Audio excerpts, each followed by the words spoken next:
Hello students, welcome back to our YouTube channel IPMET by LPT। तो this is the lecture number 6 of geometry. So हमने अभी तक triangle, circle और lines clear कर ली थी। इन सब के मैंने आपसे पहले भी कहा था कि ट्राइंगल एंड सर्कल ये दो टॉपिक हमारे लिए ज़्यादा इंपॉर्टेंट होते हैं।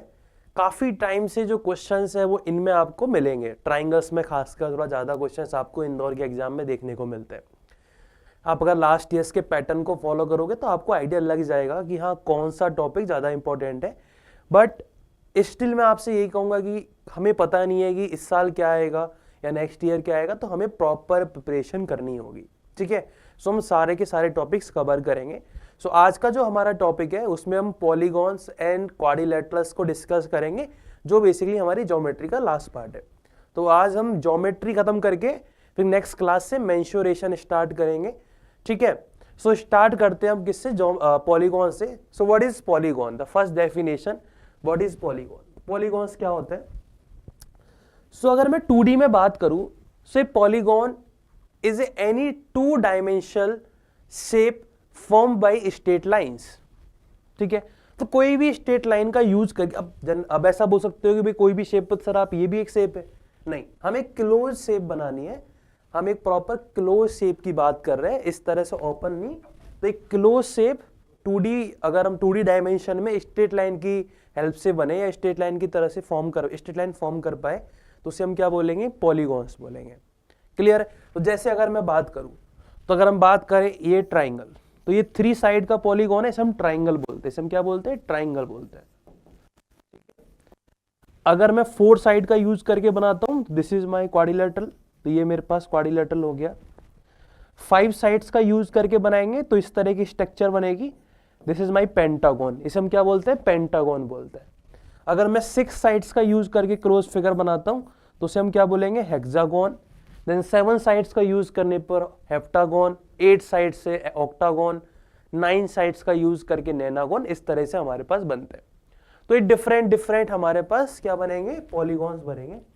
तो ट्राइंगल एंड क्वाड्रिलेटरल भी एक पॉलीगॉन है। मिनिमम मुझे 3 साइड्स की रिक्वायरमेंट होती है अगर एक क्लोज फिगर बनाना है, इसलिए 2 साइड से कोई भी पॉलीगॉन नहीं बनता, 3 साइड कम से कम चाहिए। क्लियर है ये वाली चीज? तो यही मैंने यहाँ पे लिखा हुआ है कि पॉलीगॉन क्या होता है। So triangles, quadrilaterals, pentagon, hexagon and all examples of polygon, heptagon, octagon, ये सारे के सारे क्या होते हैं? पॉलीगॉन्स होते हैं। These are the polygons. Clear है? तो ये बेसिक डेफिनेशन हमारी क्लियर हो गई, पॉलीगॉन्स होते क्या है। Now the next definition is regular polygon. क्या है हमारे पास definition next? Regular polygon.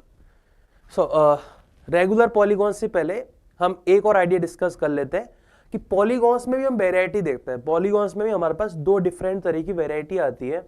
First one is concave polygon, second one is convex polygon. हमें जो पूरा का पूरा पॉलीगॉन पढ़ना है वो कॉन्वेक्स के लिए पढ़ना है। सो क्या होते हैं कॉन्वेक्स एंड कॉनकेव? सो अगर हम बात करें किसी भी एक शेप की, जैसे मैं बात कर लेता हूं, मान लो एक हेक्सागोन ले लेता है, तो इस तरह से ये बनेगा। तो ये मेरे पास इस तरह का हेक्सागोन है। अगर मैं थोड़ा ध्यान से देखूं तो मुझे यहाँ पर कितने इंटीरियर एंगल दिखेंगे? 6 इंटीरियर एंगल दिखेंगे। और इस डायग्राम को मैं थोड़ा ध्यान से देखूं तो each interior angle less than 180 degree का है। अब चाहे ये वाला एंगल देखो, चाहे ये वाला एंगल देखो, आपको दिखेगा कि ये लेस देन 180 डिग्री का है। तो ये बेसिकली लेस देन 180 डिग्री के हो सकते हैं। सो क्या डेफिनेशन है कॉनकेव एंड कॉन्वेक्स की? अगर सारे के सारे interior angle less than 180 degree के हैं, सारे के सारे each interior angle is less than 180 degree, then हम बोलेंगे ये कॉन्वेक्स पॉलीगॉन है। और अगर एक भी ऐसा एंगल मिल गया, एक भी ऐसा एंगल मिल गया जो बेसिकली 180 से ज्यादा है, तो वो रिफ्लेक्स एंगल जिसे हम बोलते हैं। तो एक भी ऐसा इंटीरियर एंगल आ गया विच इज रिफ्लेक्स एंगल, सो हम क्या बोलेंगे? उस पॉलीगॉन को हम बोलेंगे कॉनकेव पॉलीगॉन। तो यहाँ पे 2 एग्जांपल आपको दिख रहे हैं। तो फिगर 1 थोड़ा ध्यान से देखो, तो ये मेरे पास 5 साइड्स का एक क्या है? मेरे पास प्रॉपर 5 साइड्स का हमारे पास पेंटागन है। सारे के सारे इंटीरियर एंगल है लेस देन 180 डिग्री के। बट अगर मैं सेकेंड वाले में देखूं तो ये भी मेरे पास 4 साइड का एक क्वाड्रिलेटरल है। बट थोड़ा ध्यान से देखे तो यहाँ पे दिक्कत क्या हो गई? ये वाला जो एंगल है ये 180 से ज्यादा है। ये क्या है? 180 से ज्यादा, तो रिफ्लेक्स एंगल है। तो ये रिफ्लेक्स एंगल है, मतलब ये कौन सा पॉलीगॉन हो गया, कॉनकेव पॉलीगॉन हो गया। कौन सा पॉलीगॉन हो गया, कॉनकेव पॉलीगॉन। क्लियर। तो दो तरह के हमारे पास पॉलीगॉन होते हैं, कॉन्वेक्स एंड कॉनकेव। ठीक है, तो ये दो बेसिक डेफिनेशन। तो हमें जो पढ़ना है बेसिकली क्या पढ़ना है, कॉन्वेक्स पॉलीगॉन्स को ही डील करना है, कॉनकेव को हम नहीं देखेंगे। क्लियर ये वाली चीज। Now the next definition, regular polygon. तो रेगुलर पॉलीगॉन्स क्या होते हैं, क्या डेफिनेशंस होती है रेगुलर पॉलीगॉन्स की। सो अगर किसी पॉलीगॉन्स के सारी की सारी साइड्स, ईच इंटीरियर एंगल, सारे के सारी साइड इक्वल हो जाए, सारे के सारे इंटीरियर एंगल्स इक्वल हो जाए, सारे के सारे एक्सटीरियर एंगल इक्वल हो जाए, मतलब उनका सब कुछ सेम ही होता है, तो ऐसे पॉलीगॉन को हम क्या बोलेंगे, ऐसे पॉलीगॉन को हम बोलेंगे रेगुलर पॉलीगॉन। और जनरली एग्जाम में आप देखोगे तो आपको जो आपसे जो क्वेश्चंस पूछे जाते हैं वो जनरली रेगुलर पॉलीगॉन्स के ही पूछे जाते हैं। तो रेगुलर पॉलीगॉन्स में क्या हो रहा है, जैसे अगर मैं थ्री साइड्स का यूज करके रेगुलर पॉलीगॉन बनाना है तो वो क्या बनेगा, equilateral triangle. Three sides use करो, सारे के सारे एंगल्स इक्वल होते हैं, सारे के सारे साइड्स इक्वल होती है। ठीक है, अगर मैं बात करता हूं फोर साइड का पॉलीगॉन तो वो होगा स्क्वायर। देखो स्क्वायर की आप ध्यान से देखो, सारे के सारे एंगल 90 डिग्री का होते हैं, सारी की सारी साइड सेम होती है, तो वो क्या होता है हमारे पास, स्क्वायर होता है। तो 5 साइड वाले को हम क्या बोलेंगे, उसे हम रेगुलर पेंटागन बोलेंगे। 6 साइड्स का यूज करके बनेगा तो रेगुलर हेक्सागन होगा, 7 साइड्स का यूज करके बनेगा तो रेगुलर हेप्टागन। तो ये आपको आगे की जो टर्म्स है उसमें आप रेगुलर वर्ड्स यूज कर दोगे, पर 3 और 4 के लिए हमें पता है, हम उसके नाम जानते हैं। क्लियर ये वाली चीज।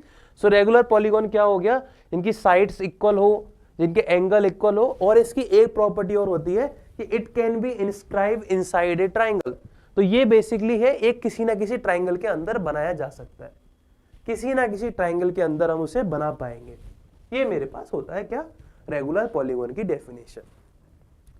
अब आपने कुछ ऐसे एग्जाम्पल भी देखे होंगे कि साइड्स इक्वल है बट एंगल इक्वल नहीं है। जैसे हम बात करें रोम्बस, तो रोम्बस में साइड्स इक्वल होती है, तो साइड इक्वल होने का मतलब ये नहीं है कि सारे के सारे एंगल इक्वल हो जाए, इंटीरियर एंगल इक्वल हो जाए, या फिर सारे के सारे एंगल्स इक्वल है उसके बाद भी साइड्स इक्वल नहीं होती है। जैसे अगर हम रेक्टेंगल की बात करें तो रेक्टेंगल में सारे के सारे एंगल इक्वल है 90 डिग्री के, बट साइड्स देखेंगे तो अपोजिट साइड इक्वल होती है, सारी की सारी साइड इक्वल से नहीं होती।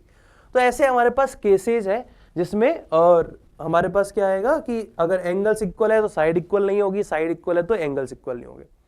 तो रेगुलर पॉलीगॉन थोड़ा डिफरेंट वैरायटी है जिसमें साइड्स एंगल सब इक्वल होता है, सारे के सारे इंटीरियर एंगल, सारे के सारे एक्सटीरियर एंगल इक्वल होता है। एंड किसी भी कॉन्वेक्स पॉलीगॉन की मैं बात करूं, आपको यहां पे एक लाइन याद रखनी है, किसी भी कॉन्वेक्स पॉलीगॉन की अगर हम बात करें, any polygon, any convex, it may be regular, it may be normal polygon, हमें इससे फर्क नहीं पड़ता। किसी भी पॉलीगॉन की अगर हम बात करें कॉन्वेक्स की, तो उसमें जितने भी एक्सटीरियर एंगल होंगे उन सबका जो सम होगा दैट वुड बी 360 डिग्री। जितने भी आप एक्सटीरियर एंगल बनाओगे उन सबका जो सम होगा दैट वुड बी 360 डिग्री। ठीक है, और हमने कहा था कि रेगुलर पॉलीगॉन है तो सारे के सारे इंटीरियर एंगल, सारे के सारे एक्सटीरियर एंगल सब इक्वल होता है, मतलब each exterior angle of any inside polygon is equal to 360 divide by n, क्योंकि वो सारे के सारे इक्वल है।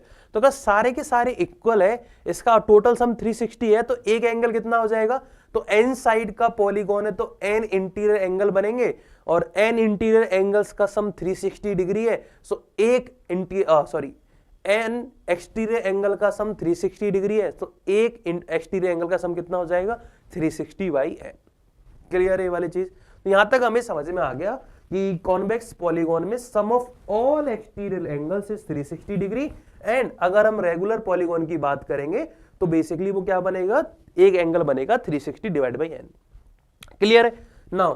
तो अगर मैं एक पॉलीगॉन लिया हमने क्वाड्रिलेटरल, या किसी भी जनरल पॉलीगॉन के बारे में बात करें, तो अगर ये इंटीरियर एंगल है तो ये वाला जो पोर्शन होता है दैट इज और एक्सटीरियर एंगल, मतलब इंटीरियर एंगल और एक्सटीरियर एंगल का जो सम होता है दैट वुड बी 180 हमेशा। तो किसी भी पॉलीगॉन की अगर हम बात करें तो interior angle and exterior angle का जो सम है दैट वुड बी 180 डिग्री, क्योंकि वो लीनियर पेयर एंगल होते हैं। क्या होते हैं वो, लीनियर पेयर एंगल्स होते हैं। डन है वाली चीज। तो हमें क्या क्या चीज पता लगेगी कि पॉलीगॉन है, इसका मतलब सारे के सारे एक्सटीरियर एंगल्स का सम 360 डिग्री हो गया। एंड अगर मेरे को पता है ये पॉलीगॉन है, so interior angle and exterior angle का जो सम है किसी भी अगर हम बात करें इंटीरियर एंगल और एक्सटीरियर एंगल की उस पर्टिकुलर एंगल के लिए, तो उनका सम कितना आएगा, 180 डिग्री आएगा। सो दो चीजें मुझे यहां से पता लगी, तो उसकी हेल्प से हम किसी भी एन साइड के पॉलीगॉन, रेगुलर पॉलीगॉन्स के इंटीरियर एंगल्स का फॉर्मूला फाइंड कर पाएंगे। कैसे करेंगे वो हम देखते हैं। सो मान लो आपके पास एन साइड का पॉलीगॉन है, क्या है, मैं जनरलाइज कर रहा हूं चीजों को, एन साइड का पॉलीगॉन है, ठीक है। सो एक्सटीरियर एंगल क्या हो जाएगा, तो एक्सटीरियर एंगल हो जाएगा, जैसा मैंने अभी आपको बताया, रेगुलर पॉलीगॉन की बात हो रही है यहां पर, है ना, एन साइड का रेगुलर पॉलीगॉन, तो मैं लिख भी देता हूं, रेगुलर पॉलीगॉन है ये। सो ईच एक्सटीरियर एंगल हो जाएगा 360 degree divide by N, each exterior angles, ठीक है। और हमने पढ़ा था कि interior angle plus exterior angle, इनका जो सम है दैट वुड बी 180 डिग्री। तो इंटीरियर एंगल इक्वल हो जाएगा 180 माइनस 360 डिवाइड बाई एन। जैसे ही 180 कॉमन लोगे आप, तो ये बनेगा n minus 2 divide by n. जैसे आपने 180 कॉमन लिया, ये बनेगा n minus 2 divide by n. So ये मेरे पास ईच इंटीरियर एंगल का फॉर्मूला आ गया, किसके लिए, तो इंटीरियर एंगल का फॉर्मूला आ गया एन साइड पॉलीगॉन में, 180 into n minus 2 divide by n. और अगर रेडियन की फॉर्म में लिखेंगे तो pi n minus 2 divide by N. तो ये डिग्री की फॉर्म में हो गया और ये रेडियन की फॉर्म में होगा। ये मेरे पास फॉर्मूला आ गया किसका, each interior angle of any regular polygon. तो आपको बस n की वैल्यू पुट करनी है और आप आसानी से फाइंड कर सकते हो। तो जैसे अगर हम बात करें, हम इस फॉर्मूले के अकॉर्डिंग आंसर निकालते हैं। सो 3 साइड्स का एक ट्राइंगल लेते हैं जो रेगुलर है, तो वो क्या बनेगा, जैसे आप n की जगह 3 रिप्लेस करोगे, सो 180 3 माइनस 2 1 डिवाइड बाई 3, तो इंटीरियर एंगल कितना आ जाएगा, 60 डिग्री। और आप देखो क्वाड्रिलेटरल के सारे जो एंगल्स है वो 60 डिग्री के होते हैं। सिमिलर वे में अगर मैं क्वाड्रिलेटरल की बात करूं, ठीक है, तो 4 पर रिप्लेस करोगे, 4 minus 2 2, 2 by 4 half, 180 divide by half कितना बनेगा, 90। तो यहां पर कितना आ गया, 90 आ गया। चलो, सो पेंटागन में 5 पर रिप्लेस करेंगे, तो 5 माइनस 2 3, 180 इंटू 3 डिवाइड बाई 5। तो पेंटागन में क्या बनेगा, सो पेंटागन में बनेगा मेरे पास 180 इंटू 3 डिवाइड बाई 5। इससे इसको कट कर लो, सो कट करेंगे तो कितना आएगा, 36 टाइम कट हो जाएगा, तो आंसर आ गया 108 डिग्री। सो पेंटागन के ईच रेगुलर पेंटागन के ईच इंटीरियर एंगल्स का एंगल जो होगा वो कितने डिग्री का होगा, 180 डिग्री का। नाउ हेक्सागन की बात करें तो 6 रिप्लेस करेंगे, तो 6 रिप्लेस करेंगे तो ये बनेगा 4/6 दैट इज 2/3, तो आंसर आ जाएगा 120 डिग्री। तो हेक्सागन के ईच इंटीरियर एंगल की जो वैल्यू होती है रेगुलर हेक्सागन की दैट इज 120। ऑक्टागन की अगर हम बात करें तो जैसे आप 8 रिप्लेस करोगे, सो 8 माइनस 2 6, 6 डिवाइड बाई 8 और 180, तो 180 into 6 divide by 8 that is 3/4। सो कितना आ गया ये, 135 डिग्री। कितना आ गया, 135 डिग्री। एंड सो ऑन, हम किसी की भी पेंटागन या किसी भी पॉलीगॉन का ईच इंटीरियर एंगल फाइंड कर सकते हैं। तो आप थोड़ा ध्यान से देखो, सो 90 के बारे में पता होता है जनरली हमें, 90 डिग्री के बारे में। जैसे हम ट्रिग्नोमेट्री जब हम पढ़ते हैं, ट्रिग्नोमेट्री में हमें कुछ एंगल्स की वैल्यू पता होती है। जैसे 90 डिग्री के बारे में आइडिया होता है, 60 डिग्री के बारे में आइडिया होता है, 120 डिग्री के बारे में भी आइडिया होता है, 90 प्लस 30। और अगर आपको नहीं पता कि साइन 120 कॉस 120 क्या होता है, तो हम ट्रिग्नोमेट्री में वो डील करेंगे आगे। तो और लेकिन ये 108 इसके बारे में मुझे आइडिया नहीं है। तो जनरली आप देखोगे क्वेश्चंस, तो क्वेश्चन जो आपसे पूछे जाते हैं हेक्सागन, ऑक्टागन, इनके ज्यादा पूछे जाते हैं। ऐसा क्यों, क्योंकि जब मुझे साइन 120 कॉस 120 इनकी जो रिक्वायरमेंट होगी, तो उसकी वैल्यू जो एग्जामिनर है वो मान के चलता है कि आपको पता होगी यूजिंग ट्रिग्नोमेट्री। लेकिन 108 के बारे में आप नहीं फाइंड कर सकते, आपको नहीं आती वो सारी चीजें फाइंड करना।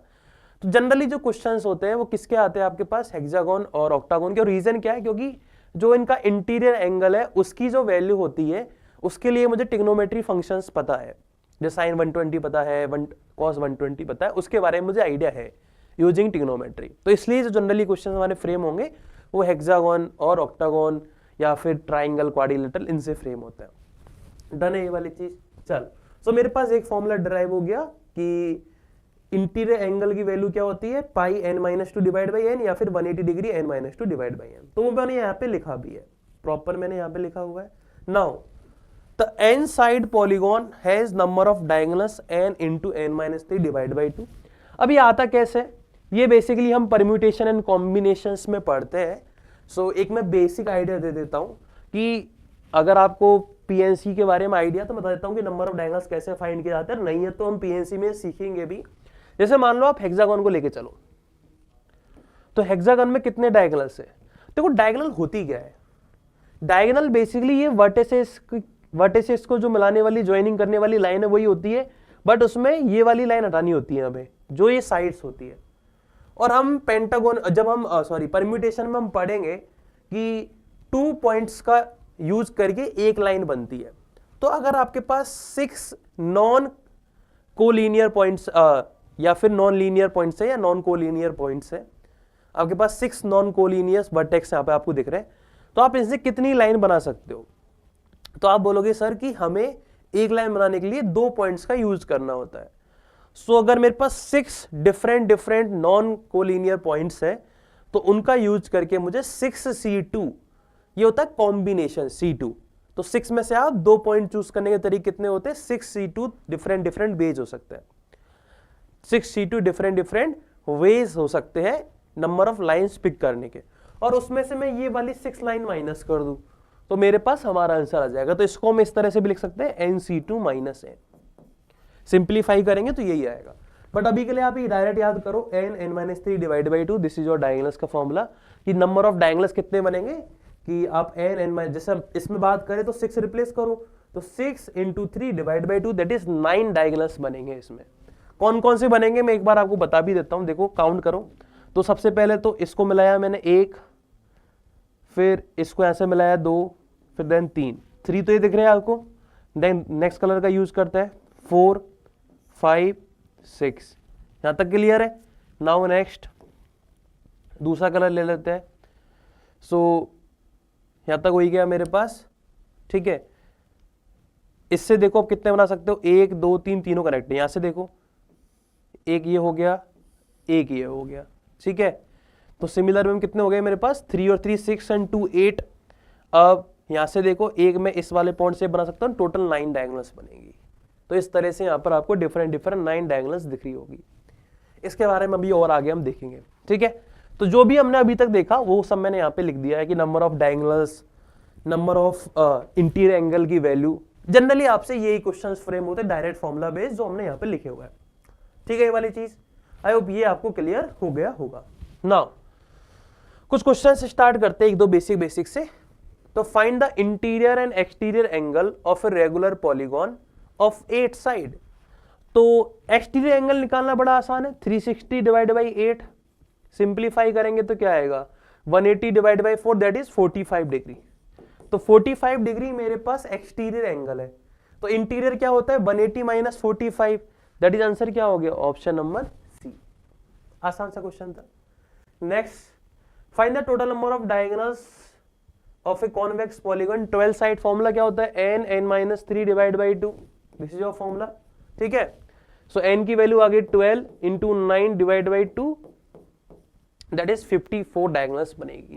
कितनी बनेगी, 54 डायगोनल्स आप बना सकते हो n साइड्स के पॉलीगॉन में। तो जस्ट हमने जो फॉर्मूले रीड करे थे उनके बेसिस पे बेसिक क्वेश्चन हमने देखे, ठीक है। चले आगे। नाउ कुछ डायरेक्ट आपको रिजल्ट याद होने चाहिए, बट इसमें थोड़ा ट्रिग्नोमेट्री टर्म्स यूज होती है। वो क्या है कि अगर आपके पास किसी भी रेगुलर पॉलीगॉन का एरिया फाइंड करना हो, या उसकी इन रेडियस फाइंड आउट करनी हो, या फिर उसकी सरकम रेडियस फाइंड आउट करनी हो, so we have a direct formula. The formula is, area का फॉर्मूला क्या होता है, na² divide by 4 cot pi by n। Pi की जगह रेडियन में हमने पाई लिया है, लेकिन आप डिग्री में 180 भी ले सकते हो, ठीक है। तो जैसे अगर मैं बात करूं ट्राइंगल वाले केस के लेके चलता है, तो ट्राइंगल में n की वैल्यू 3 होती है तो क्या बनेगा, सो ट्राइंगल वाले केस में whenever n इक्वल टू 3, तो 3a² divide by 4 and cot 180 divide by 3 that is cot 60 degree. And cot 60 degree क्या होता है? cot 60 डिग्री होता है 1/√3। तो आप देखोगे आपके पास जो क्वाड्रिलेटरल का एरिया होता है वो यही होता है √3/4a²। सिमिलर में आप स्क्वायर का भी फाइंड कर सकते हो एंड किसी का भी आप फाइंड आउट कर सकते हो। तो this is the formula of area of regular polygon. बस n की वैल्यू रिप्लेस करनी है and you get your answer. Similar way में अगर मैं n इक्वल टू 8 6 के लिए पुट करता हूं तो हम कुछ याद भी करेंगे, और n इक्वल टू 6 मतलब रेगुलर हेक्सागोन का एरिया डायरेक्ट कैसे याद करते हैं उसका भी मैं आपको तरीका बताऊंगा, लेकिन एक बार हम इसमें 6 पुट कर लेते हैं। तो 6 पुट करेंगे तो it will become 6a² divide by 4 and cot 180 divide by 60 कितना बनेगा? 180 डिवाइड बाई 60 हो गया हमारे पास 30 डिग्री। दैट इज ये बनेगा 6 इंटू √3/4a² या फिर 3√3/2a²। This is the formula of area of regular hexagon. Area of regular hexagon का ये फॉर्मूला आ गया। ठीक है, अगर ऑक्टागन की बात हुई तो ऑक्टागन में मेरे को 8 पुट करना पड़ेगा, तो cot 22.5 की वैल्यू फाइंड आउट करनी पड़ेगी, तो हमें ट्रिग्नोमेट्री में जाना पड़ेगा। तो अभी मैं उसको एक बार के लिए इग्नोर कर रहा हूं। ठीक है, सिमिलर में इन रेडियस का फॉर्मूला होता है। इन रेडियस क्या होती है कि जैसा ट्राइंगल के केस में हमने देखा था कि उस ट्राइंगल के अंदर एक ऐसा सर्कल बना पाए जो सारे की सारी साइड्स को टच करे या सारी की सारी साइड्स उसके लिए टेंजेंट की तरह बिहेव करे, तो उस सर्कल की जो रेडियस होती है that is called in radius. तो पॉलीगॉन में क्या बनेगा? तो किसी भी पॉलीगॉन के अंदर एक सर्कल बनाना जो सारे के सारे पॉलीगॉन्स की साइड को टच करे, सो उसकी जो रेडियस होगी दैट इज इन रेडियस। अगर आउटसाइड वर्टिसेस को टच करे तो वो क्या होगा? Circumradius. ठीक है, so r equal to a/2 cot π/n and small r की हो गई, और कैपिटल R होता है a/2 cosec π/n। ठीक है, सो π/n सब जगह सेम है। यहां पर आप देखोगे cot और यहां पर cosec वर्ड का यूज हुआ है, बाकी फॉर्मूला ऑलमोस्ट सिमिलर है। डन है ये वाली चीज? सो यहां तक आपको क्लियर, ये आपको याद करने पड़ेंगे डायरेक्ट, अगर याद हो जाएंगे तो थोड़ा सा फायदा हो जाएगा। ठीक है, चलो नाउ सो आपसे अगर पूछ लिया जाए कि रेगुलर ऑक्टागोन उस साइड मेजर्ड √2 सेंटीमीटर, तो देखो 10 225 या cot 22.5 आएगा, फॉर्मूले में रिप्लेस करेंगे, लेकिन 22.5 की वैल्यू हमें पता नहीं होती है, तो ट्रिग्नोमेट्री की हेल्प से हम वो निकाल पाएंगे। एंड फाइनल जब मैं उसे सिंप्लीफाई करूंगा तो रिजल्ट ये आता है मेरे पास, आप इसको याद कर सकते हो कि area of regular octagon equal to 2 bracket में √2 + 1a²। तो ये आपको डायरेक्ट याद करना है। हम 10 22.5 की वैल्यू ट्रिग्नोमेट्री में निकाल लेते हैं या फिर cot 22.5 की ट्रिग्नोमेट्री में निकाल लेंगे, बट अभी के लिए आप ये याद करो डायरेक्ट, क्योंकि उसको फाइंड आउट करना फिर हमारे लिए लेंदी हो जाएगा अभी के लिए, तो अभी उसको बाद में देखेंगे। सो क्या बनेगा? 2 bracket √2 + 1 into a²। This is the formula of area of regular octagon. चलो, सो √2 आपके पास साइड गिवन है, तो एक ही जगह जैसे आप √2 पुट करोगे, सो योर आंसर इज 4√2 + 1। तो this is the area of regular octagon उस साइड √2 सेंटीमीटर। क्लियर है? तो ये फॉर्मूला आप डायरेक्ट याद रखोगे। चलो, सो नाउ जैसे मैंने आपसे कहा कि हेक्सागन हमारे लिए इंपॉर्टेंट होता है, हेक्सागन में की वैल्यूज, कुछ वैल्यूज हमें पता होती है। तो अगर मैं थोड़ा ध्यान से देखूं इसे, तो हमने देखा कि इसमें नंबर ऑफ डायगोनल्स 9 मिलती है। तो 9 डायगोनल्स को मैं थोड़ा ऑब्जर्व करूं प्रॉपर कि कैसी कैसी डायगोनल्स मिलती है, तो एक बार के लिए हम ऑब्जर्व कर लेते हैं ना। सो 9 डिफरेंट डायगोनल्स को हम ऑब्जर्व करते हैं। सो पहली ये वाली मिल गई मुझे, ठीक है, 1 2 3 4, ठीक है, 5 और 6। ये आपको 6 डायगोनल दिख रही होगी। अभी हमने 6 डायगोनल फ्रेम की है और ये 6 डायगोनल आपको दिख रही होगी, और आप थोड़ा ध्यान से अगर देखो तो ये सारी डायगोनल मैंने कैसे बनाई है। तो इन सारी डायगोनल्स को बनाने का तरीका एक ही, बस एक वर्टिसेस को छोड़ा, बाकी सब मैंने मिला दिया। और अगर ये रेगुलर हेक्सागोन है तो ये सारी की सारी 6 जो डायगोनल है वो इक्वल होगी। क्या ये वाली बात क्लियर है? क्योंकि सब कुछ सेम है। देखो ये वाला ए है, अगर मान लो ये साइड ए है, ये ए है, और ये एंगल 120 है, तो ये वाले साइड भी सेम ही आने वाली है। सिमिलर में सारी की सारी आप साइड देख सकते हो, सारे के सारे डायगोनल्स देख सकते हो इसके 66 जो मैंने बनाए, तो उन सबकी लेंथ सेम आएगी। ठीक है, अदर 3 डायगोनल्स कौन कौन से होंगे? सो अगर मैं 2-2 पॉइंट्स का गैप दूं अब, तो देखो एक डायगोनल ये बनेगा जो मैंने दूसरे कलर से बनाया, एक डायगोनल मेरे पास ये बनेगा और एक बनेगा ये, तो 3 मेरे पास लॉन्गेस्ट डायगोनल होती है। तो 6 shortest diagonal and 3 longest diagonal. Shortest diagonal की सारी की लेंथ सेम होने वाली है, जो भी आएगी हम निकालेंगे अभी, and longest key length same होने वाली है। तो 2 डिफरेंट तरह की डायगोनल इसमें मिलती है, शॉर्टेस्ट एंड लॉन्गेस्ट। ठीक है, 6 मेरे पास शॉर्टेस्ट डायगोनल होती है, 3 मेरे पास लॉन्गेस्ट डायगोनल होती है। अब इनकी लेंथ के बारे में आइडिया ले लेते हैं। तो मैंने बस ये इसलिए बनाया कि आपको पता लग जाए कि कौन कौन सी डायगोनल है। अब इनकी लेंथ वगैरह हम फाइंड करने की कोशिश करते हैं। ठीक है, सो एक बार के लिए थोड़ा ध्यान से देखो। तो मैं एक बार ये शॉर्टेस्ट डायगोनल इरेज कर रहा हूँ सारी, है ना, जो हमने बनाई है। सो मेरे पास क्या दिख रही है, सारी की सारी आपको लॉन्गेस्ट डायगोनल दिख रही है। क्या ये वाली बात क्लियर है? यहां तक आई थिंक कोई दिक्कत नहीं होगी आपको। चलो, सो अगर मैंने ये लाइन ड्रॉ की तो बेसिकली क्या हो रहा है कि ये 2 पार्ट में डिवाइड हो गया हेक्सागोन। एक अगर मैंने एक डायगोनल ड्रॉ की, लॉन्गेस्ट डायगोनल, तो ये 2 पार्ट में डिवाइड हो गया। मतलब ये एंगल भी 60 डिग्री, ये एंगल भी 60 डिग्री। ठीक है, तो ये भी 60 डिग्री हो जाएगा, ये भी 60 हो जाएगा। इसका मतलब ये भी 60 डिग्री हो गया क्या? तो इसका मतलब जो आपके पास जो 6 ट्राइंगल दिख रहे हैं, ये आपके पास इक्विलैटरल ट्राइंगल आपको दिख रहे होंगे। तो हेक्सागोन क्या होता है? हेक्सागोन 6 इक्विलैटरल ट्राइंगल का एक फॉर्मेशन होता है। रेगुलर हेक्सागोन क्या होता है? एक 6 इक्विलैटरल ट्राइंगल का एक फॉर्मेशन होता है। तो इसका मतलब क्या हुआ, अगर मुझे इसका एरिया चाहिए तो इसका मतलब एक ट्राइंगल का एरिया निकालो, बाकी 6 से मल्टीप्लाई कर दो, तो इस हेक्सागोन को एरिया आ जाएगा। तो यही मेरे पास होता है 6 इंटू √3/4 a स्क्वायर, या फिर 3√3 डिवाइड बाई 2 साइड का स्क्वायर या a स्क्वायर। तो ये मेरे पास रेगुलर हेक्सागोन का एरिया आ गया। तो देखो, अगर थोड़ा ध्यान से देखिए सारी की सारी, तो अगर इक्विलैटरल तो ये भी है, ये भी है, ये भी है, ये भी है, ये भी है, सारी की सारी साइड ये आ गई। मतलब जो लॉन्गेस्ट डायगोनल की लेंथ होती है वो कितनी होती है? 2a। सो लॉन्गेस्ट डायगोनल की जो लेंथ होती है वो क्या होती है? वो होती है 2a। ठीक है, तो लॉन्गेस्ट डायगोनल की लेंथ निकल गई और इसका एरिया के बारे में आइडिया लग गया। चलो, अब हम थोड़ा सा और दूसरी तरफ मूव करते हैं। तो ये यहाँ पे लिखा भी हुआ है, तो अब हम दूसरी जगह जा रहे हैं। ठीक है, मतलब दूसरे डायगोनल की तरफ मूव करते हैं। तो दूसरे डायगोनल में हम क्या क्या देखेंगे, देखो। तो अब मुझे शॉर्टेस्ट डायगोनल की लेंथ फाइंड करनी है।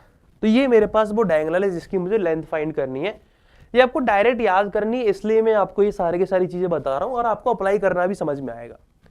देखो, ये साइड ए है, ये भी ए है, और ये एंगल 120 डिग्री है क्योंकि ये इंटीरियर एंगल है। मतलब ये अदर 2 एंगल्स निकालना मेरे लिए आसान है क्या? कितने कितने बनेंगे? सो टोटल 180 होता है ट्राइंगल में, तो ये बनेगा 30-30। मतलब ये वाला पोर्शन भी 90 बाहर बच रहा है, ये वाला भी 90 इसमें बाहर बच रहा है। क्लियर है ये वाली चीज? तो ये 90-90 क्यों बच रहा है? कभी कभी क्वेश्चन में हम इनका यूज करते हैं। सो आपके पास ये 2 साइड्स पता है, ये एंगल पता है, और आपको ये साइड फाइंड करनी है। मान लो ये x है, तो कौन सा आइडिया यूज करें? क्या चीज हम यूज कर सकते हैं कि ये x मिल जाए? 2 साइड्स पता है, एक एंगल पता है, और ये मुझे साइड फाइंड करनी है। तो अब मैंने क्या क्या चीज ऐसी पढ़ी है जिसकी हेल्प से मैं ये फाइंड कर सकता हूं। तो मैंने आपको बताया था कि 2 साइड्स पता हो, एक एंगल पता हो, और आपको अदर 3 साइड्स फाइंड करनी हो ट्राइंगल में, तो हम कोसाइन रूल का यूज करते हैं। क्या होता है कोसाइन रूल? सो कोसाइन रूल हमारे पास होता है, या तो कोसाइन रूल कर सकते हो या फिर आप साइन रूल का भी कर सकते हो, क्योंकि आपके पास सारे एंगल भी है। चॉइस आपकी, आप जो भी यूज करना चाहो। सो या तो हम साइन रूल यूज कर ले, आसान है हमारे लिए। कैसे करेंगे? सो ए अपॉन साइन क्या होता है मेरे पास? A upon sine a equal to b upon sine b equal to c upon sine c, यही होता है मेरे पास साइन रूल। सो देखो इसमें कैसे करेंगे। सो ए, तो x डिवाइड बाई साइन 120 किसके इक्वल हो जाएगा? a डिवाइड बाई साइन 30 के। तो इसका मतलब क्या हुआ? x की वैल्यू क्या हो रही है? So a sine 120 degree divide by sine 30 degree. ठीक है, साइन 120 होता है √3/2। अगर नहीं आता अभी, थोड़ा वेट कर लो, अभी के लिए आप याद कर सकते हो। और ये होता है 1/2, तो ये मेरे पास आएगा a√3। कितना आ गया ये? a√3। मतलब ईच शॉर्टेस्ट डायगोनल की जो लेंथ होती है दैट वुड बी a√3। तो ये आपको डायरेक्ट याद रखना है। तो लॉन्गेस्ट डायगोनल की लेंथ होती है 2a और शॉर्टेस्ट डायगोनल की लेंथ होती है a√3। डन है ये वाली चीज। सो हेक्सागोन में क्या क्या चीज देखी? एरिया होता है 6 इंटू √3/4 a स्क्वायर, मतलब 6 इक्विलैटरल ट्रायंगल का एरिया। दो तरह की डायगोनल्स देखी जाती है, 6 shortest diagonal, 3 longest diagonal. Shortest diagonal की जो लेंथ होती है that would B 2a, shortest diagonal की जो लेंथ होती है that would B a√3 and longest key 2a होती है। क्लियर है? और बाकी कोई चीज इसमें ऐसी है नहीं जो भाई अभी मुझे याद करनी है, हमें ये समझ में आ गई सारी चीजें। डन है? चलो, तो मैंने यहाँ पे लिखा भी हुआ है। सो आपको ये 3 आपके पास लॉन्ग डायगोनल्स होती है, 6 शॉर्टेस्ट डायगोनल होती है जिनकी लेंथ a√3 है। चले, सो थ्योरी वाला पोर्शन हमारा फिनिश हो चुका है इसका पॉलीगॉन का। Now we are discussing just some questions, then हम क्वाड्रिलेटरल की तरफ मूव करेंगे। ठीक है, चलो। The sum of the interior angle of a convex inside polygon is less than 209 degree. तो सारे के सारे इंटीरियर एंगल्स का जो सम है एक कॉन्वेक्स पॉलीगॉन में, उसका आपके पास ये ले। तो देखो अब कैसे करोगे, तो एक लाइन यहां पे ये भी याद रख लेना कि सारे के सारे जो कॉन्वेक्स पॉलीगॉन की अगर हम बात करें तो इंटीरियर एंगल का जो सम होता है that would be n-2 into 180 degree. तो आप ये डायरेक्ट याद कर सकते हो कि sum of the interior angles of a convex polygon, तो उसमें जो सम होता है that would be n-2 into 180 degree. बस अब इसे सिंप्लीफाई कर लो and you get your answer. So less than 2019 simplify करेंगे सो आपके पास n की वैल्यू दिखने लगेगी। So n less than 2019 divide by 180 plus 2। तो जो भी वैल्यू आएगी सिंप्लीफाई करके वो आपका आंसर हो जाएगा। इसको आप प्रॉपर सिंप्लीफाई करोगे तो ये बनेगा हमारे पास 10 टाइम, तो 11 टाइम तो जा ही रहा है ये। ठीक है, 11 टाइम तो 13 पॉइंट समथिंग आ रही है यहाँ से, क्योंकि 11 टाइम 10 से कट ही हो रहा है, तो 13 पॉइंट समथिंग आ रही है। और 13 पॉइंट समथिंग, तो n की जो वैल्यू है वो लेस देन होनी चाहिए 13 पॉइंट समथिंग से। तो n की मैक्सिमम वैल्यू क्या ले सकते हो आप? 13। तो maximum possible value of n is 13। ठीक है, चलो। Each interior angle of a regular polygon 120 degree greater than the exterior angle. ठीक है, तो हमें क्या पता होता है कि भाई interior angle plus exterior angle का जो सम है 180 डिग्री है। क्वेश्चन ने बोला है कि जो इंटीरियर एंगल है वो 120 डिग्री ज्यादा है किससे? एक्सटीरियर एंगल से। तो इसका मतलब क्या हुआ, ये इक्वेशन बनेगी। इसका मतलब क्या हुआ, एक्सटीरियर एंगल कितना आ गया? 30 डिग्री। तो find the number of diagonals of this polygon. तो एक्सटीरियर एंगल मेरे पास 30 डिग्री आ गया, रेगुलर पॉलीगॉन की बात है। तो क्या होता है मेरे पास फॉर्मूला एक्सटीरियर एंगल का? ये। सो n की वैल्यू कितनी आ जाएगी? यहाँ सिंप्लीफाई करके n आ गया 12। मतलब ये जिस पॉलीगॉन की बात कर रहे हैं उसकी साइड कितनी है? 12 उसकी साइड है। डायगोनल्स का फॉर्मूला क्या होता है? n-3 divide by 2। तो 12 into 9 divide by 2 that is 54 आपके पास डायगोनल्स बनेगी। 54 डायगोनल बनेगी हमारे पास 54 डायगोनल बनेगी फॉर 12 साइड पॉलीगॉन की। क्लियर है वाली चीज? चलो, the next question. Let A and B two regular polygons having A and B side। तो फर्स्ट पॉलीगॉन में A साइड है, सेकंड में B साइड से। एक रिलेशन गिवन है B इक्वल्स टू 2A। ठीक है, and each interior angle of B। तो पहले हम इंटीरियर एंगल्स का निकाल लेते हैं। क्या होता है रेगुलर पॉलीगॉन में इंटीरियर एंगल का फॉर्मूला?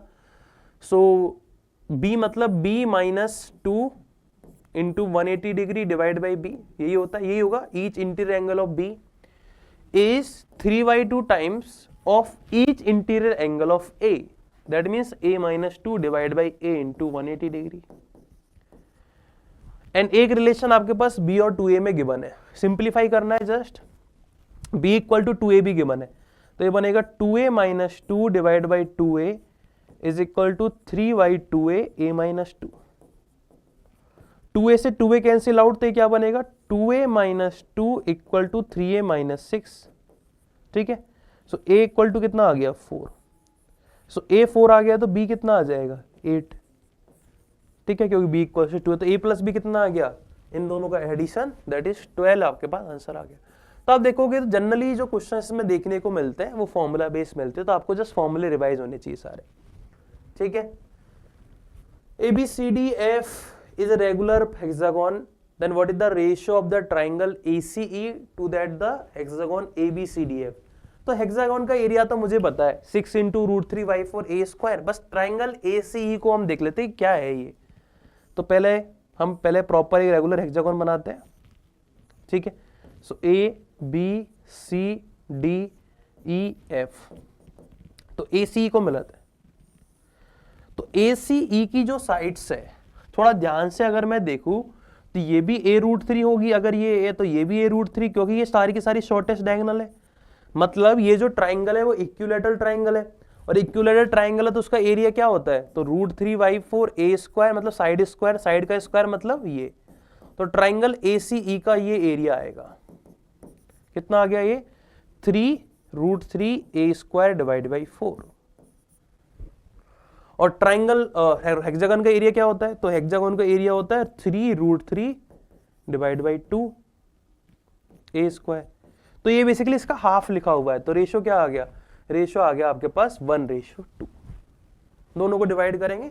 सो हेक्सागन को हेक्सागन को नीचे और इसको लिखेंगे तो 1:2 आपके पास आंसर आ जाएगा। जस्ट बेसिक नॉलेज, आपको जो मैंने पढ़ाया अगर वो याद है तो भी हमारा काम चल जाएगा, ठीक है।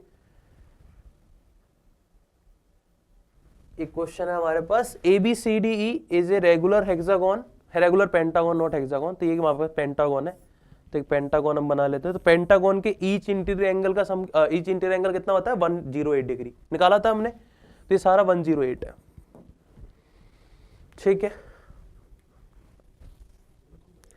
O is a point inside the pentagon such that the OAB is an equilateral triangle। तो सबसे पहले हम ABCD बनाते हैं, ABCDE, ठीक है। और O एक इस तरह से हमारे पास है कि ये एक मेरे पास such that AOB is an equilateral triangle। तो कहीं यहाँ पर मान लो O है, तो ये जो ट्राइंगल है that would B equilateral triangle, मतलब ये इक्विलैटरल ट्राइंगल है इस तरह का ना। चलो, तो ये O है, तो हमसे क्या पूछा है, OEA पूछा है, OEA, तो ये वाला एंगल आपसे पूछा है। तो हमें क्या क्या चीज पता है पहले हम देख लेते हैं। तो अगर देखो ये इक्विलैटरल ट्राइंगल है, इसका मतलब ये एंगल 60 डिग्री होना चाहिए, ये भी 60 डिग्री होना चाहिए, और ये वाला पोर्शन भी 60 डिग्री होना चाहिए। टोटल 108 होता है, 60 यहां पर है, तो ये कितना बचेगा 48, ठीक है। ये साइड A है, ये भी A होगी, ये भी A होगी, और ये तो A है ही।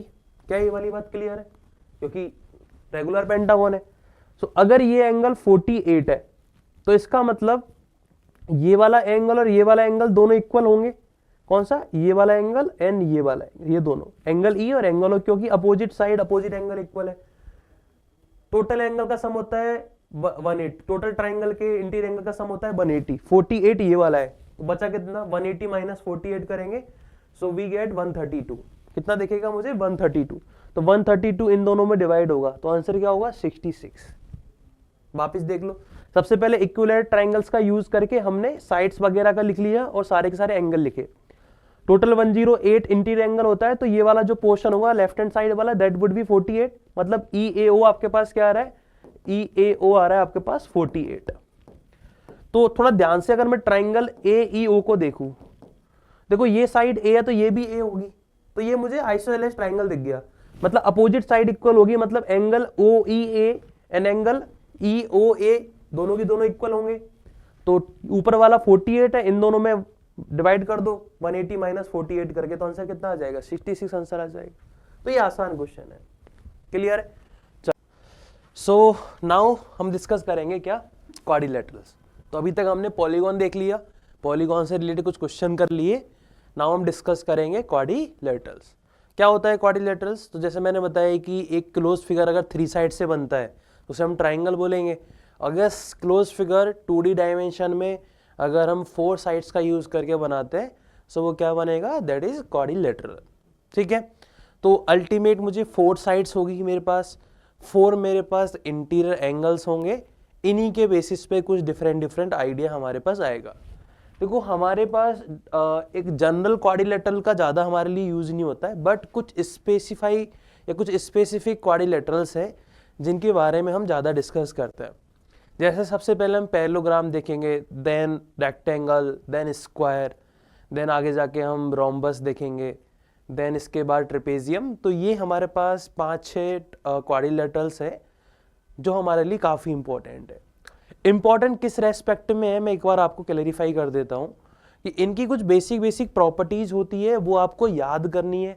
इसके अलावा जब हम मेंसुरेशन देखेंगे, 2D mensuration, then area, perimeter, इन सब का जो आइडिया है वो यहाँ से हमारे पास आता है। सो बेसिकली हमें वेल प्रिपेयर होना पड़ेगा एरिया से। ट्राइंगल, जैसे हम जब नेक्स्ट क्लास जब हमारी मेंसुरेशन की होगी तो हम एक बार रिकॉल करेंगे सारे फॉर्मूले, बट आपको ज्योमेट्री की हेल्प से ये सारे फॉर्मूले क्लियर करना है। जब हम मेंसुरेशन पढ़ेंगे तो वी जस्ट रिकॉल, इसके अलावा हम डेराइव देखेंगे नहीं ज़्यादा, बस रिकॉल करेंगे क्योंकि हम ज्योमेट्री में उन सबको पहले पढ़ चुके होंगे। तो थोड़ा सा प्रिपेयर होके जाना है आपको, प्रिपेयर करके आगे हम मूव करेंगे कि आपको याद करनी है चीज़ें, कि क्वाड्रिलेटरल में काफ़ी सारी चीज़ याद करने की, हम उनको सबको डिराइव नहीं करेंगे, ठीक है। सो स्टार्ट करते हैं क्वाड्रिलेटरल। सो क्या होता है क्वाड्रिलेटरल? तो एक close figure bounded by the 4 straight lines, straight line segment is called quadrilateral. So let's suppose this is the quadrilateral ABCD, कुछ भी ऐसा इस तरह से जनरल हमने बना दिया। सो आप देख रहे होंगे, so they are 4 interior angles, these are the interior angles ABCD and 4 sides हमारे पास है एंड 4 वर्टिसेस है ABCD, ठीक है। तो ये बेसिकली एक जनरल क्वाड्रिलेटरल होता है जिसके बारे में हमें पता है। चलो नेक्स्ट, अगर हम बात करें जैसे ईच इंटीरियर एंगल का सम कितना होता है, जैसे मैंने बताया था पॉलीगॉन में क्या होता है n-2 इंटू 180 डिग्री, n की जगह अगर मैं 4 रिप्लेस करूंगा so we get 360 degree. So each sum of each interior angle of an quadrilateral equals to 360 degree. Similar way में अगर हम उसमें ट्राइंगल में हमारे पास क्या था, ट्राइंगल में था 180 डिग्री और यहाँ पर है 360 डिग्री। तो ये वाली प्रॉपर्टी जैसे हम ट्राइंगल में यूज करते थे, सिमिलर वे में हमें यहाँ पर देखनी है, ठीक है। चलो नाउ अगर हम इसके एरिया की बात करें, सो मुझे जो एरिया आता है वो आता है केवल और केवल ट्राइंगल से रिलेटेड। कि अगर आपके पास कोई जनरल ट्राइंगल है, उसका बेस और हाइट अगर मुझे पता है तो मैं बड़ी आसानी से एरिया फाइंड कर दूंगा। बट यहाँ पर क्वाड्रिलेटरल है तो क्या करेंगे, अगर मुझे इस क्वाड्रिलेटरल का, जनरल क्वाड्रिलेटरल कुछ भी ABCD, इसका मुझे एरिया फाइंड करना है, सो मैं क्या करूंगा, इसे पहले मैंने ट्राइंगल में डिवाइड कर लिया। सो अब ये जो क्वाड्रिलेटरल है ये बेसिकली 2 ट्राइंगल का कॉम्बिनेशन है, एक ऊपर वाला ट्राइंगल है, नीचे वाला, ठीक है। अगर मैं इन दोनों ट्राइंगल्स का एरिया फाइंड कर दूं then I get our answer, ठीक है। तो मैं हमारा आंसर आ जाएगा। तो कैसे करेंगे, सो अगर मान लो ये जो डायगोनल है इसकी लेंथ D है और अगर मैं इसको बेस अज्यूम करूं और let suppose this is the height, इसको हम नाम दे देते हैं P1 and this is the height, इसे हम नाम दे देते हैं P2।